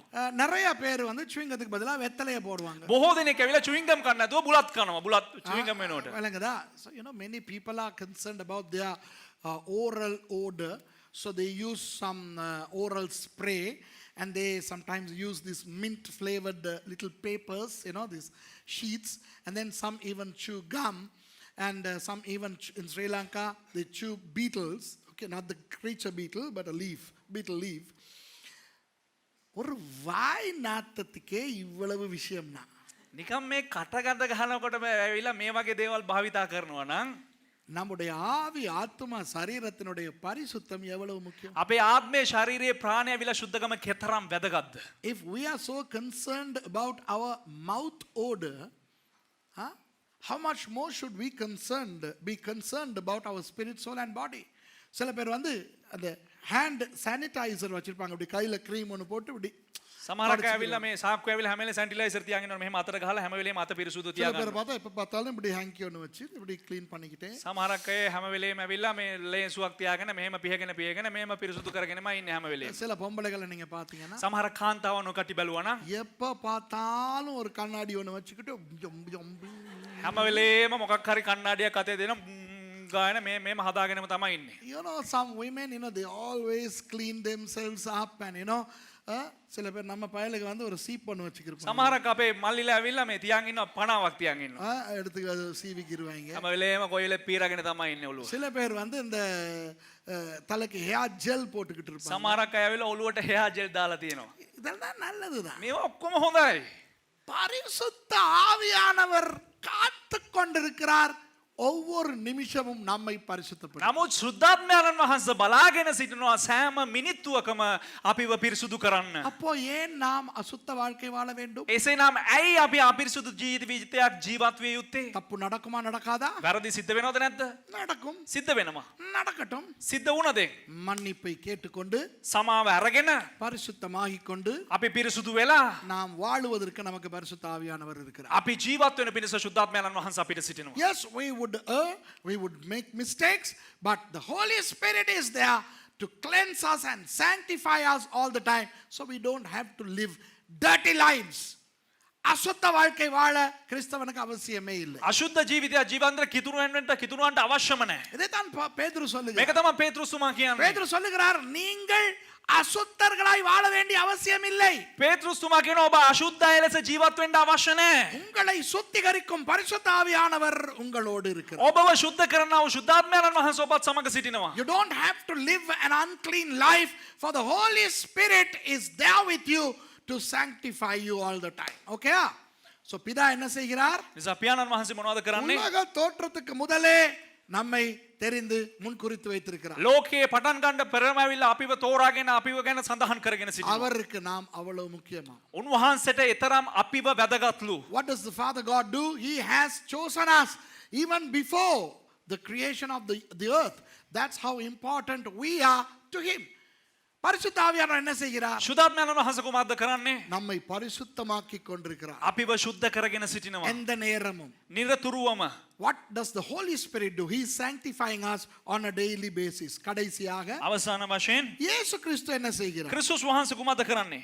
இயேசு கிறிஸ்துனுடைய இரத்தம் தெளிக்கப்படுதலுக்கு යේසුස් ක්‍රිස්තුස් වහන්සේගේ ලේ ඉසිනු ලැබීමටත් for the sprinkling of the blood of Jesus.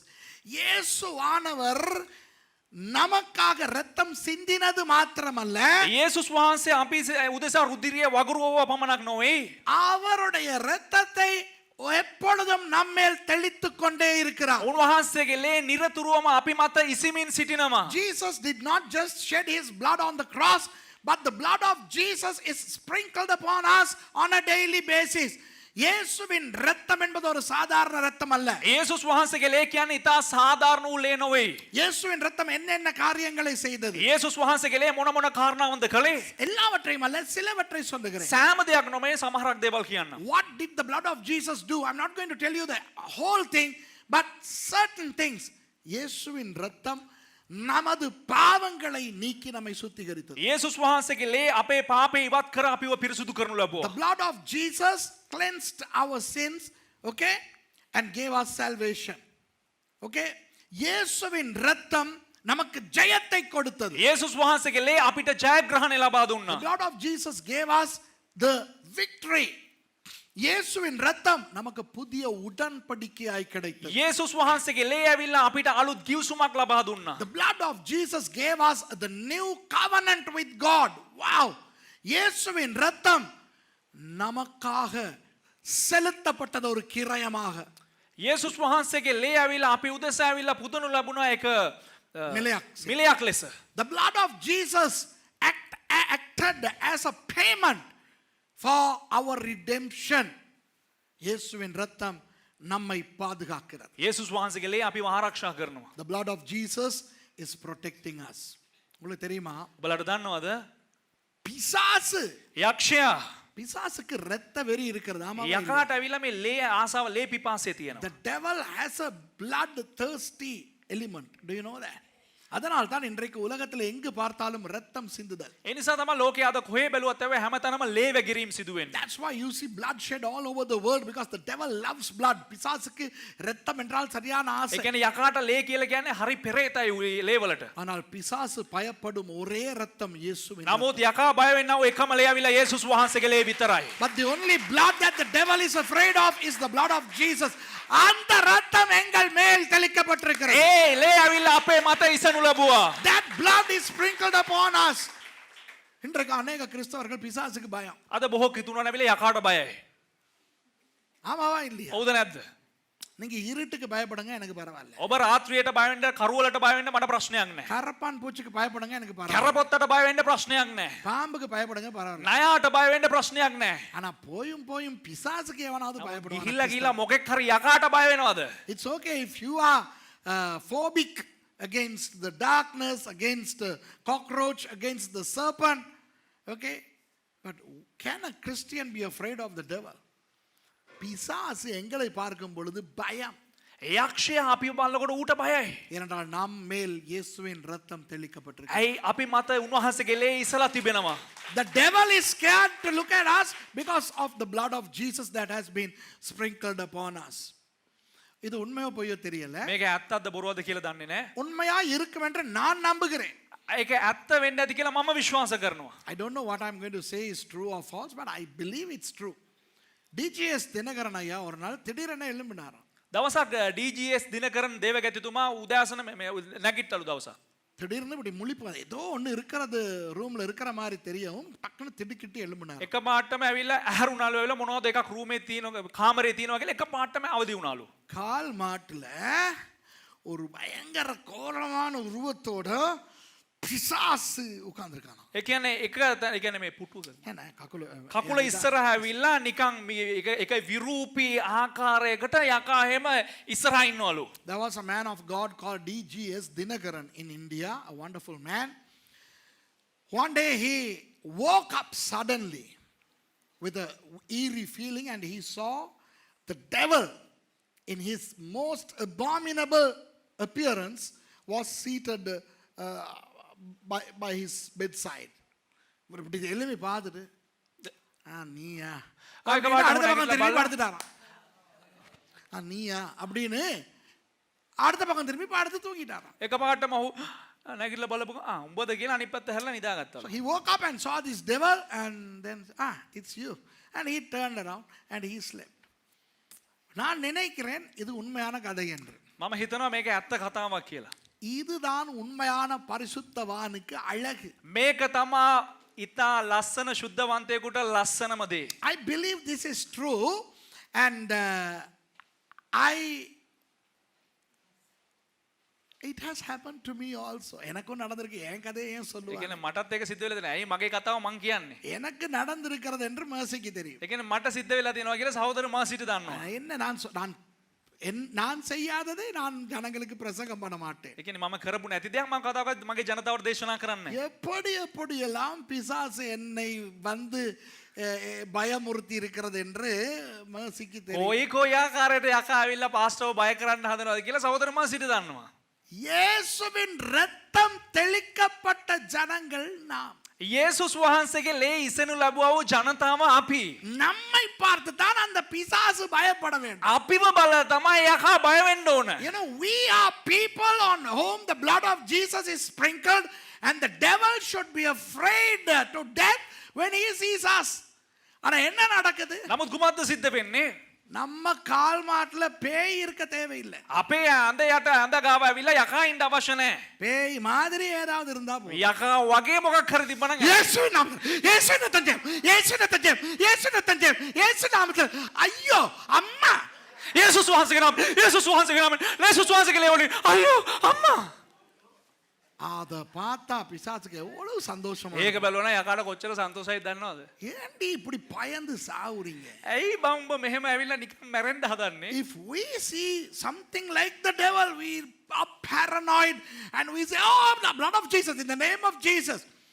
ஐயோ ஐயோ. ஒரு முறை එක දවසක් ஒரு ஊழியக்காரருடைய வீட்டில் ஒரு மீட்டிங் நடக்குது. நான் அந்த காலத்தில் வாகனத்தை ஓட்டிக்கிட்டு இருக்கிறேன். එක දේවසේවකගේ නිවසක ඇවිල්ලා රැස්වීමක් සිදු වෙනවා. මම ඒ දවස්වල ඇවිල්ලා මගේ වාහනේ එලවගෙන ඉන්නවා සේවයට. ஒரு பொம்பளைக்கு பிசாசு வந்து ஆடுது. එක කාන්තාවකට යක්ෂයෙක් වැහිලා නටනවා.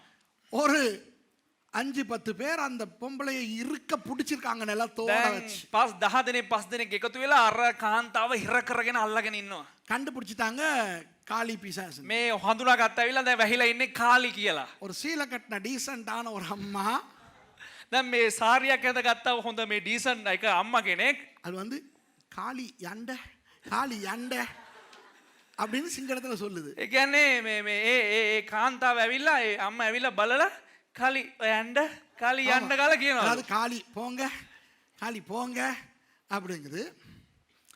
அது திரும்பி இந்த பொம்பளை பார்த்தோன்னா இந்த அம்மா சீலையை தூக்கிட்டு இங்கிட்டு ஓடுது. එක පාටම ඒ අර යකා වෙහෙලා ඉන්න කාන්තාව ගාලා මෙහෙම බලපුවාම ඒකේ මේ කාන්ත මෙයා ආච්චි එහාට පයින්න ගත්තා.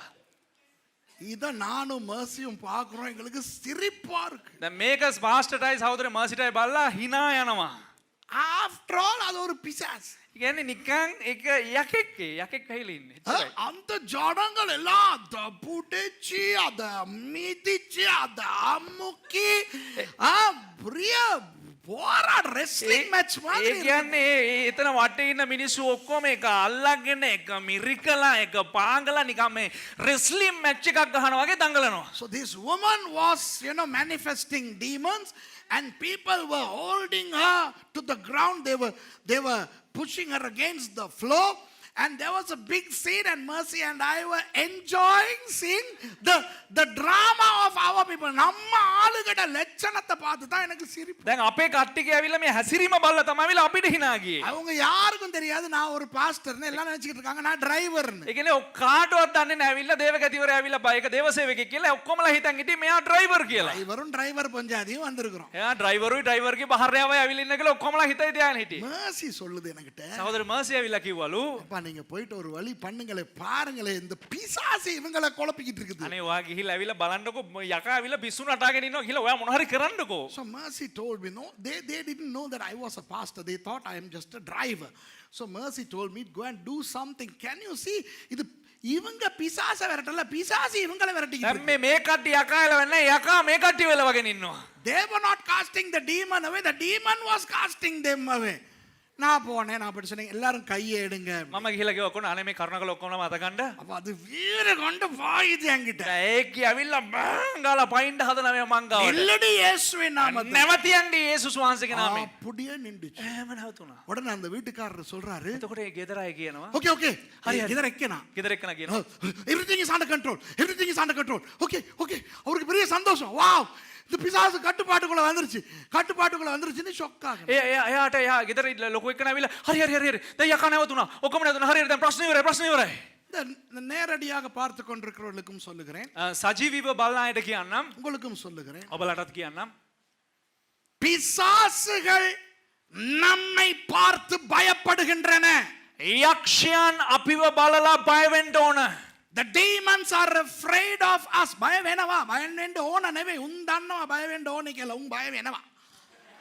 උන්ට දේශනා කරන්න ඕනේ. අපේ උන්ට තමයි දේශනා කරන්න ඕනේ. උන් හොඳට අවංක දෙහිලිවන්ත හැටියට උන් ඉන්නවා. යක්කු. இந்த பிசாசுகள் நல்ல விசுவாசிகளா இருக்குது. நம்ம ஆளுகளுக்கு தான் ஒழுங்கா விசுவாசியா இருக்க ඒ தெரியும். කියන්නේ යක්ෂයෝ හොඳ ඇදහිලිවන්තයෝ වගේ ඉන්නවා. අපේ අයට තමයි හරියට ඉන්න බැරි. ஏன்னா வேதம் சொல்லுகிறது பிசாசு விசுவாசித்து நடுங்குகிறது ඒ என்று. කියන්නේ බයිබලේ කියනවා ඇවිල්ලා යක්ෂයෝ ඇවිල්ලා ඇදහිලිවන්තයන්ට බය වෙනවා, වෙවුලනවා කියලා. விளங்குதா உங்களுக்கு? நம்ம ஆள் என்ன செய்றோம்? අපේ අය මොනවද කරන්න ඕන? பிசாசு பிடித்தவர்களை යක්ෂයෝ වැහිච්ච උන්ව අය அவர்களை கொண்டு வந்து ඔවුන් රැගෙන ඇවිල්ලා தலைமுடிய புடிச்சு මේම කොණ්ඩෙන් එහෙම අල්ලගෙන உருட்டி புரட்டி මේම අම්බරලා එහෙට මෙහෙට පොඩ්ඩක් පෙරලලා அதுவும் கலஸ் காட்டும். ඒකිට ඇවිල්ලා කලස් දායි මෙහෙම. பிசாசு பிடிச்சாலும் வந்து ஜாஸ் சூஸ் சூஸ்ங்கும். ඒ කියන්නේ යක්ෂයා අල්ලව නම් ඇවිල්ලා ඒකට පාත්තයි අරේ මේම කරලා. இந்த யூடியூப்ல பார்த்தா கவலையா இருக்கு. YouTube එකේ බලනවා හරිම දුකයි. சில ஊழியக்காரர்கள் இந்த பிசாசு பிடித்தவர்களோடு போராடும் போராட்டத்தை பார்க்க வெட்கமா இருக்கு. සමහරක් සේවකයෝ ඇවිල්ලා යක්ෂයෝ අල්ලගත් වැහිච්ච අයත් එක්ක දඟලන පොරබැදීම බැලුවා නම් ඇවිල්ලා ලැජ්ජයි. 33 வருஷம் ஊழியம் செய்திருக்கிறேன். අවුරුදු 33ක් සේවය කරනවා. நான் முதல் பிசாசு துரத்தினதை கண்டது பாஸ்டர் போஸ்கோ குணவர்தன என்ற பாஸ்டர் பிசாசை துரத்தினதை நான் ඒ கண்டிருக்கிறேன். කියන්නේ ප්‍රථමයෙන් ඇවිල්ලා මම දැක්කේ ඇවිල්ලා ඉස්සල්ලාම ජීවිතේ ඇවිල්ලා යකෙක් කෙලවන එක ඇවිල්ලා බොස්කෝ ගුණවර්ධන කියන pastor. The first time I saw somebody casting the devil out was in 1979 by Pastor Bosco Gunawardana. அந்த பிசாசு பிடித்த பிள்ளை ඒ යක්ෂයා වැහිච්ච දරුවා வாயில என்ன போட்டாலும் அது கண்ணாடியாய் மாறுகிறது. போத்தால் காட்டு வேணுமா? ඒ කියන්නේ මොනවත් කටට දැම්මත් ඒ හැම දෙයක්ම ඇවිල්ලා බෝතල් කටු වෙනවා. பான் துண்டை வாயிலே போட்டால் கடிக்கும் பொழுது அப்படி கண்ணாடியா மாறுது. பாங்கல்ல. පාන් කෑල්ලක් ඇවිල්ලා කටට දැම්මත් ඒකත් ඇවිල්ලා බෝතල් කටුවක් වෙන කන්නඩියක් இதெல்லாம் වෙනවා. ஒரிஜினல் பேய், சும்மா பேய் இல்ல. මේ ඇවිල්ලා නිකන් යක්කු නෙවෙයි original යක්කු. You know, this is recorded, right? This is recorded. Okay, this is recorded.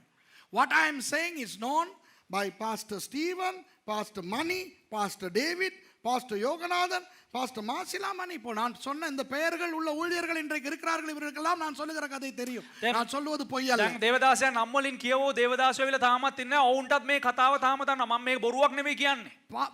பான் துண்டை வாயில் வைத்தவுடன் அந்த சின்ன பிள்ளை, அந்த சிறுமி வாயிலே கண்ணாடியாய் மாறுகிறது. ඒ කියන්නේ ඒ දරුවා ඇවිල්ලා මොනවද කරන්නේ? පාන් කෑල්ල කටේ තිබ්බහම කට ඇතුලේ ඒක ඇවිල්ලා මේ ග්ලාස් එකක් වගේ වෙනස් වෙනවා. பாஸ்டர் போஸ்கோ எப்படி துரத்தினார் தெரியுமா? පාස්ටර් බොස්කෝ කොහොමද දන්නවද යකාව එළෙව්වේ? ஒரு வார்த்தை. එක වචනයයි. பிசாசே, ඒ යකා இவளை விட்டு போ இயேசுவின் මගෙන් நாமத்தில். උඹ ඵලයන් කියලා එච්චරයි යේසුස් වහන්සේ உடனே නමයෙන්. பிசாசு போய் එක පාටම යකා ගියා. அந்த பிள்ளை சுகமானாள். ඒ දරුවා හොඳ සුවය ලැබුවා. The pastor commanded, Pastor Bosco commanded the demon to leave that girl, and the demon left like that. என்னுடைய இரண்டாவது பாஸ்டர் මගේ දෙවනි දේවක දාසයා pastor Anton George, pastor Anton George mercy උட் அண்ணே. යේසු සහෝදර මර්සිගේ සහෝදරයා. ஒரு பொம்பளை வருது, அது வாயில இருந்து முட்டை முட்டையா வெளியே வருது. ඒක කාන්තාවක් එනවා. ඒ කාන්තාවේ කටින් බිත්තර වැටෙනවා. Pastor Anton was casting a demon out because a woman was exiting eggs.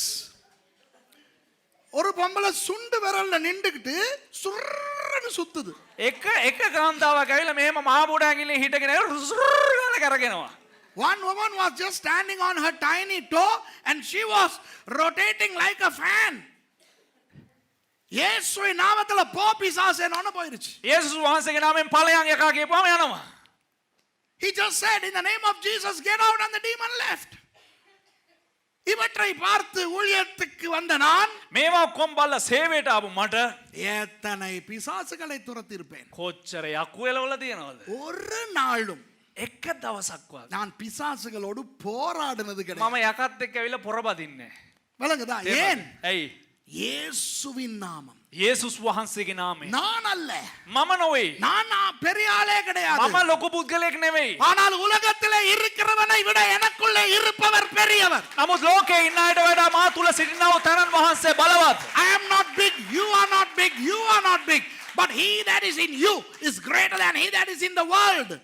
இந்த வீடியோ பார்க்கறவங்க கிட்ட சொல்றேன், මේ වීඩියෝ එක බලන අයට කියන්නම්. நீங்கள் பெரிய ஆள் இல்லை. ඔබ ලොකු කෙනෙක් නොවේ. உங்களுக்கு பலவீனம் இருக்கிறது. ඔබට බැලහිනකම් ඇති. ஆனால் உங்களுக்குள்ளே இருக்கிற இயேசு නමුත් ඔබ තුල සිටිනා වූ යේසුස් වහන්සේ பெரியவர். විශාලයි. அத்தனை பிசாசுகளும் உங்களுக்குள்ளே இருக்கிற இயேசுவை பார்த்து பயப்பட்டு ඒ හැම යකෙක්ම ඇවිල්ලා ඔබ තුල තිබෙනා වූ යේසුස් වහන්සේ දැකලා බය වෙනවා. கூப்பிட்டு வச்சுக்கிட்டு අඬ ගහලා ඇවිල්ලා அந்த ஆள்கிட்ட பிசாசோட இவங்க உரையாடல், டிவி இன்டர்வியூ நடக்கும். ඒ පුද්ගලයා ගෙනත් තියලා යකහ වැහිච්ච එකත් එක්ක ටීවී ඉන්ටර්විව් යනවා. எங்க இருந்து வர்ற කොහේ ඉඳලාද එන්නේ? அது சொல்லும்.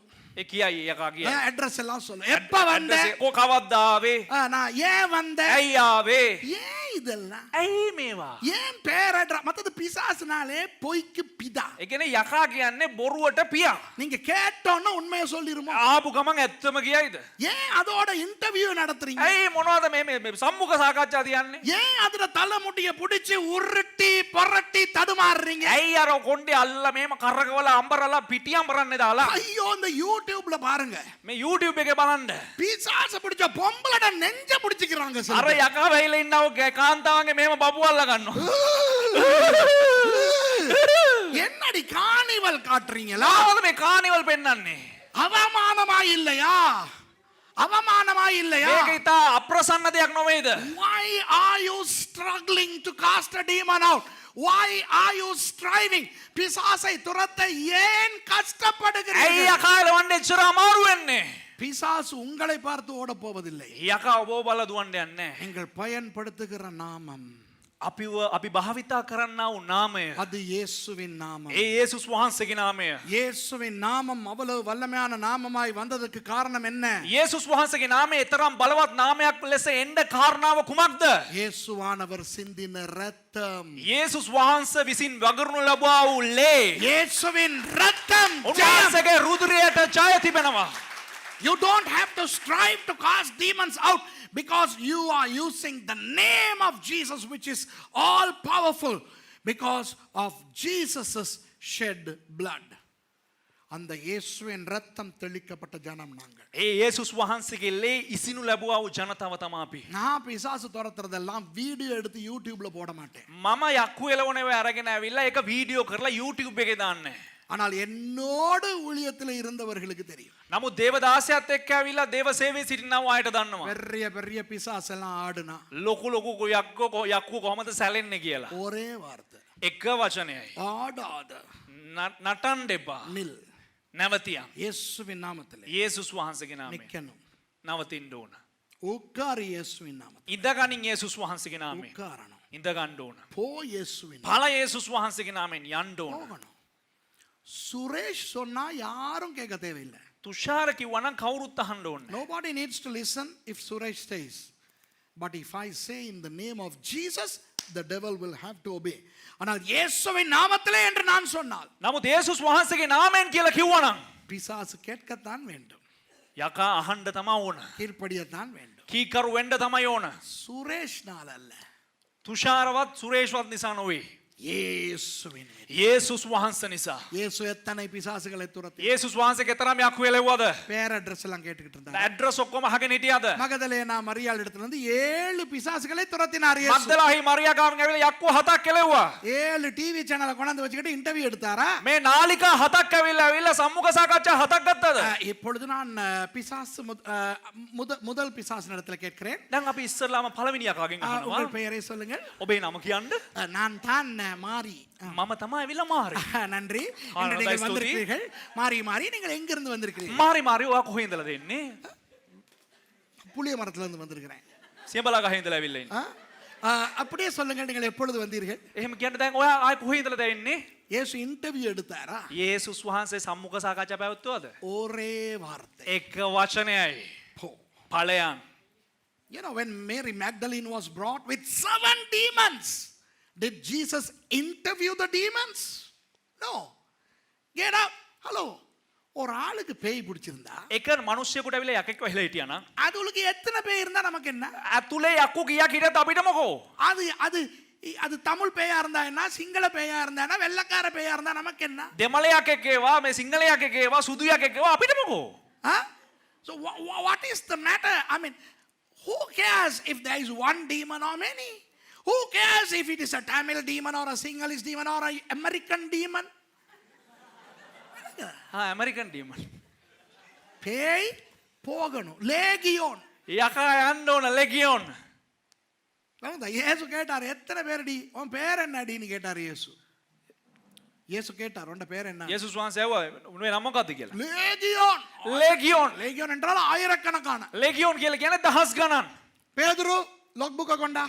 පේතෘස් වරෙන් නෝට්බුක් එක අරන් වරෙන්. எழுதிக்கோ, எங்க ஒரு ஆளா பேர் சொல்லிட்டு இருந்தாரா? මේ එක එකගේ නම් කියපන්. එහෙම නම් කියාගෙන හිටියද යක්කු හැනෙව්. எங்க இருந்து வந்தீங்கன்னு கேட்டாரா? කොහේ ඉඳලා ආවේ කියලා ඇහුවද? இல்ல அதான் கேட்டுச்சு.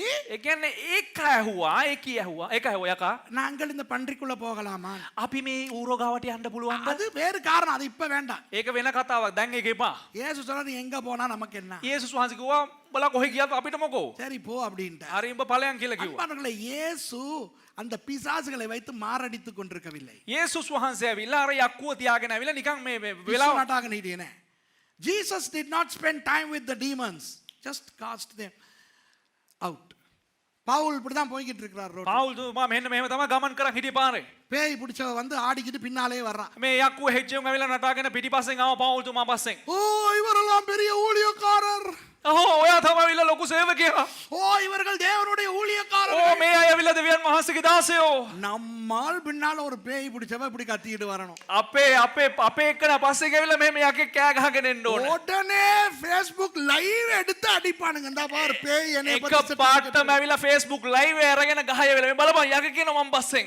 செல்ஃபி எடுத்து ஸ்டேட்டஸ் அப்லோட் பண்ணுவோம். සෙල්ෆි අරගෙන එහෙම ස්ටේටස් දායි අප්ලෝඩ් කරයි. கர்த்தருடைய நாமத்துக்கு ஸ்தோத்திரம். ස්වාමින් වහන්සේගේ නාමයට ස්තුති වේවා. பிசாசு கூட எனக்குள்ள இருக்கிற அபிஷேகத்தை அங்கீகரிக்கிறது. அல்லேலூயா. යකා වුණත් මගේ තුල තිබෙනා වූ ආලේපය ඇවිල්ලා ආලේපය ඇවිල්ලා පිළිගත්තානේ. பவுல் என்ன செய்தார்? පාවුල් තුමා මොනවද කරේ? நின்றாரு, හිටියගත්තා, திரும்பினாரு. හැරුණා. ஏ பிசாசே, இவனை விட்டு போ. ඒ යකා ඵලයන් යන්න. அது மாட்டேன் அப்படின்ச்சா. මම යන්නේ කිව්වද? நம்ம பண்ற கூத்துனால தான் பிசாசும் நமக்கு ஃபிலிம் காட்டுது. අපි නටන පිස්සු නිසා තමයි නටන පිස්සු නිසා තමයි යකත් අපිට චිත්‍රපටි පෙන්වන්නේ. பிசாசே போறியா? යකා ඔබ යනවද? ஏன் போறியான்னு கேக்குது. ඇයි යනවද කියලා අහන්නේ. அப்ப அது என்ன சொல்லும்? එන මොනවද කියන්න ඕන? மாட்டேன். ඒක එතකොට මොනවද උත්තරේ යන්නේ නෑ. அப்புறம் நம்ம சொல்லுவோம், இல்ல போய்தான் ஆகணும். එතකොට අපි කියනවා නෑ යන්න තමයි ඕන ඔබ කියලා. முடியாது. මේ යන්න බෑ. ஏன் முடியாது? ඇයි යන්න බැරි? Why do you have to contend with the devil when the devil is a defeated foe? பிசாசு යකා. தோல்வி அடைந்தவன். ඒ යකා පරාජය ලැබු කෙනෙක්. பிசாசின் சேனைகள் தோல்வி அடைந்தவன். යකාගේ සේනාවන් පරාජය වෙලා සිටින්නේ. இயேசுவின் ரத்தம் தெளிக்கப்பட்ட ஜனங்கள் நீங்கள். යේසුස් වහන්සේගේ ලේ ඉසිනු ලැබූ ජනතාව ඔබලා. புரியுதா உங்களுக்கு? තේරුණාද ඔබලාට? உங்களுக்கு வல்லமை இருக்கிறது. ඔබලාට බලය තිබෙනවා. இந்த வீடியோல பாக்குற உங்களுக்கு வல்லமை இருக்கிறது. මේ වීඩියෝ බලන ඔබලාට බලය තිබෙනවා. வழங்குதா உங்களுக்கு? තේරුණාද ඔබලාට? ஏன்? ඇයි? உங்களுக்குள்ளே இயேசு. ඔබ තුල යේසුස් වහන්සේ. உங்கள் மேலே இயேசுவின் தெளிக்கப்பட்ட ரத்தம். ඔබ මත යේසුස් වහන්සේගේ ඉසිනු ලැබූ ලේ. You have Jesus. You have the blood of Jesus on you. You have power. உங்களுக்குள்ளே வல்லமை இருக்கு. ඔබ තුල බලය තිබෙනවා. வழங்குதா உங்களுக்கு? තේරුණාද ඔබලාට? ஆகவே இயேசுவின் ரத்தம் தெளிக்கப்பட்ட நீங்கள் வல்லமையான ஜனங்கள். ඒ නිසා යේසුස් වහන්සේගේ ලේ ඉසිනු ලැබූ ඔබ සියලු දෙනාම බලවත් වූ ජනතාව. பயப்பட வேண்டாம். බය වෙන්න එපා. பிசாசுக்கு பயப்பட வேண்டாம். යකාට බය වෙන්න එපා. பிசாசு தான் உங்களை பார்த்து பயப்பட. යකා තමයි අපිව ඔබවලා බලලා බය වෙන්න ඕන. Don't be afraid to the devil. The devil needs to be afraid of you. Okay?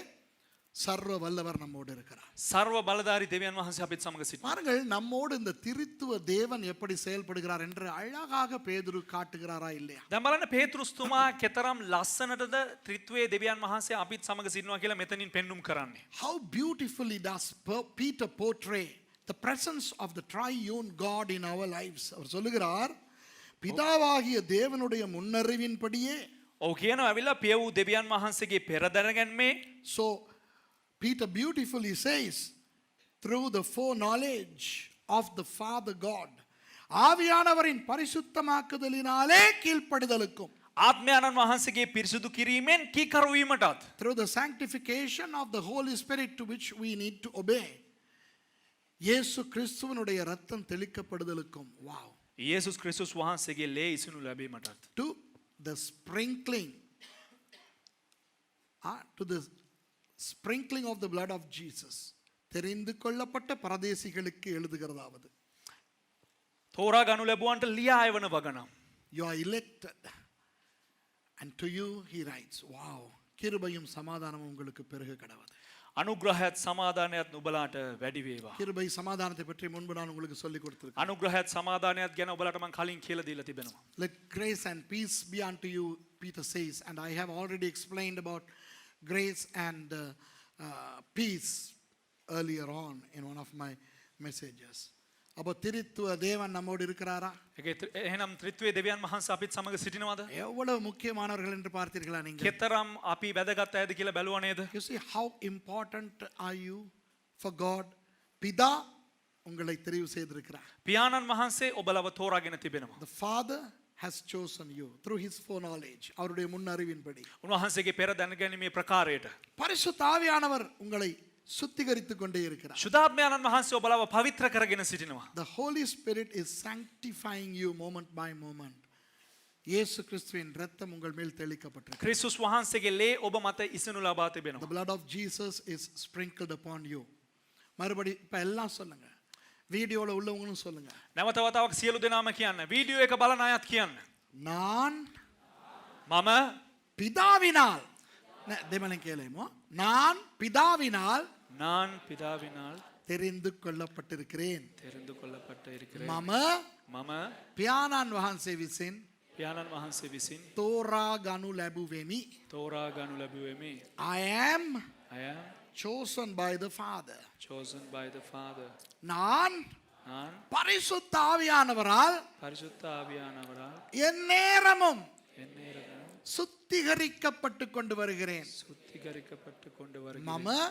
මම නිරතුරේම නිරතුරුවම ශුද්ධාත්මයානෝ විසින් සුදාත්මයන්ෝ විසින් පවිත්‍ර කරනු ලබමින් සිටිමි. පවිත්‍ර පවිත්‍ර කරනු කරනු ලබමින් ලබමින් සිටිමි. සිටිමි. I am I am sanctified sanctified by the Holy Spirit by the Holy Spirit every moment. every moment. நான் නාන් இயேசு கிறிஸ்துவின் යේසු ක්‍රිස්තුවින් ரத்தம் தெளிக்கப்பட்டிருக்கிறேன். රත්තම් තෙරිකපට இருக்கிறேன். මම මම இயேசு ස්වාංශයේ යේසුස් වහන්සේගේ රුධිරය රුධිරය මා මත මා මත එහ තිබේ. ඉහ තිබේ. The blood of Jesus Christ The blood of Jesus Christ has been sprinkled has been sprinkled upon me. upon me. நான் நாம் திரியேக தேவனுக்கு திரியேக தேவனுக்கு முக்கியமான பிள்ளை. මුඛ්‍යමාන පිල්ලයි. මම මම ත්‍රිත්ව දෙවියන් වහන්සේට ත්‍රිත්ව දෙවියන් වහන්සේට වැදගත් වැදගත් දරුවෙක්. දරුවෙක්. I am I am a child a child who is extremely important who is extremely important to the triune God. to the triune God. Amen. Amen. Amen. Amen. நேரடியாய் நிகழ்ச்சியை பார்த்தவர்களை அடுத்த வாரம் சந்திப்போம். கர்த்தர் உங்களை ஆசீர்வதிப்பாராக. සජීව වැඩසටහන නරඹුව අය අපි ඊළඟ සතිය හම්බෙමු. ස්වාමීන් වහන්සේ ඔබට ආශිර්වාද කරයි. Okay, offline.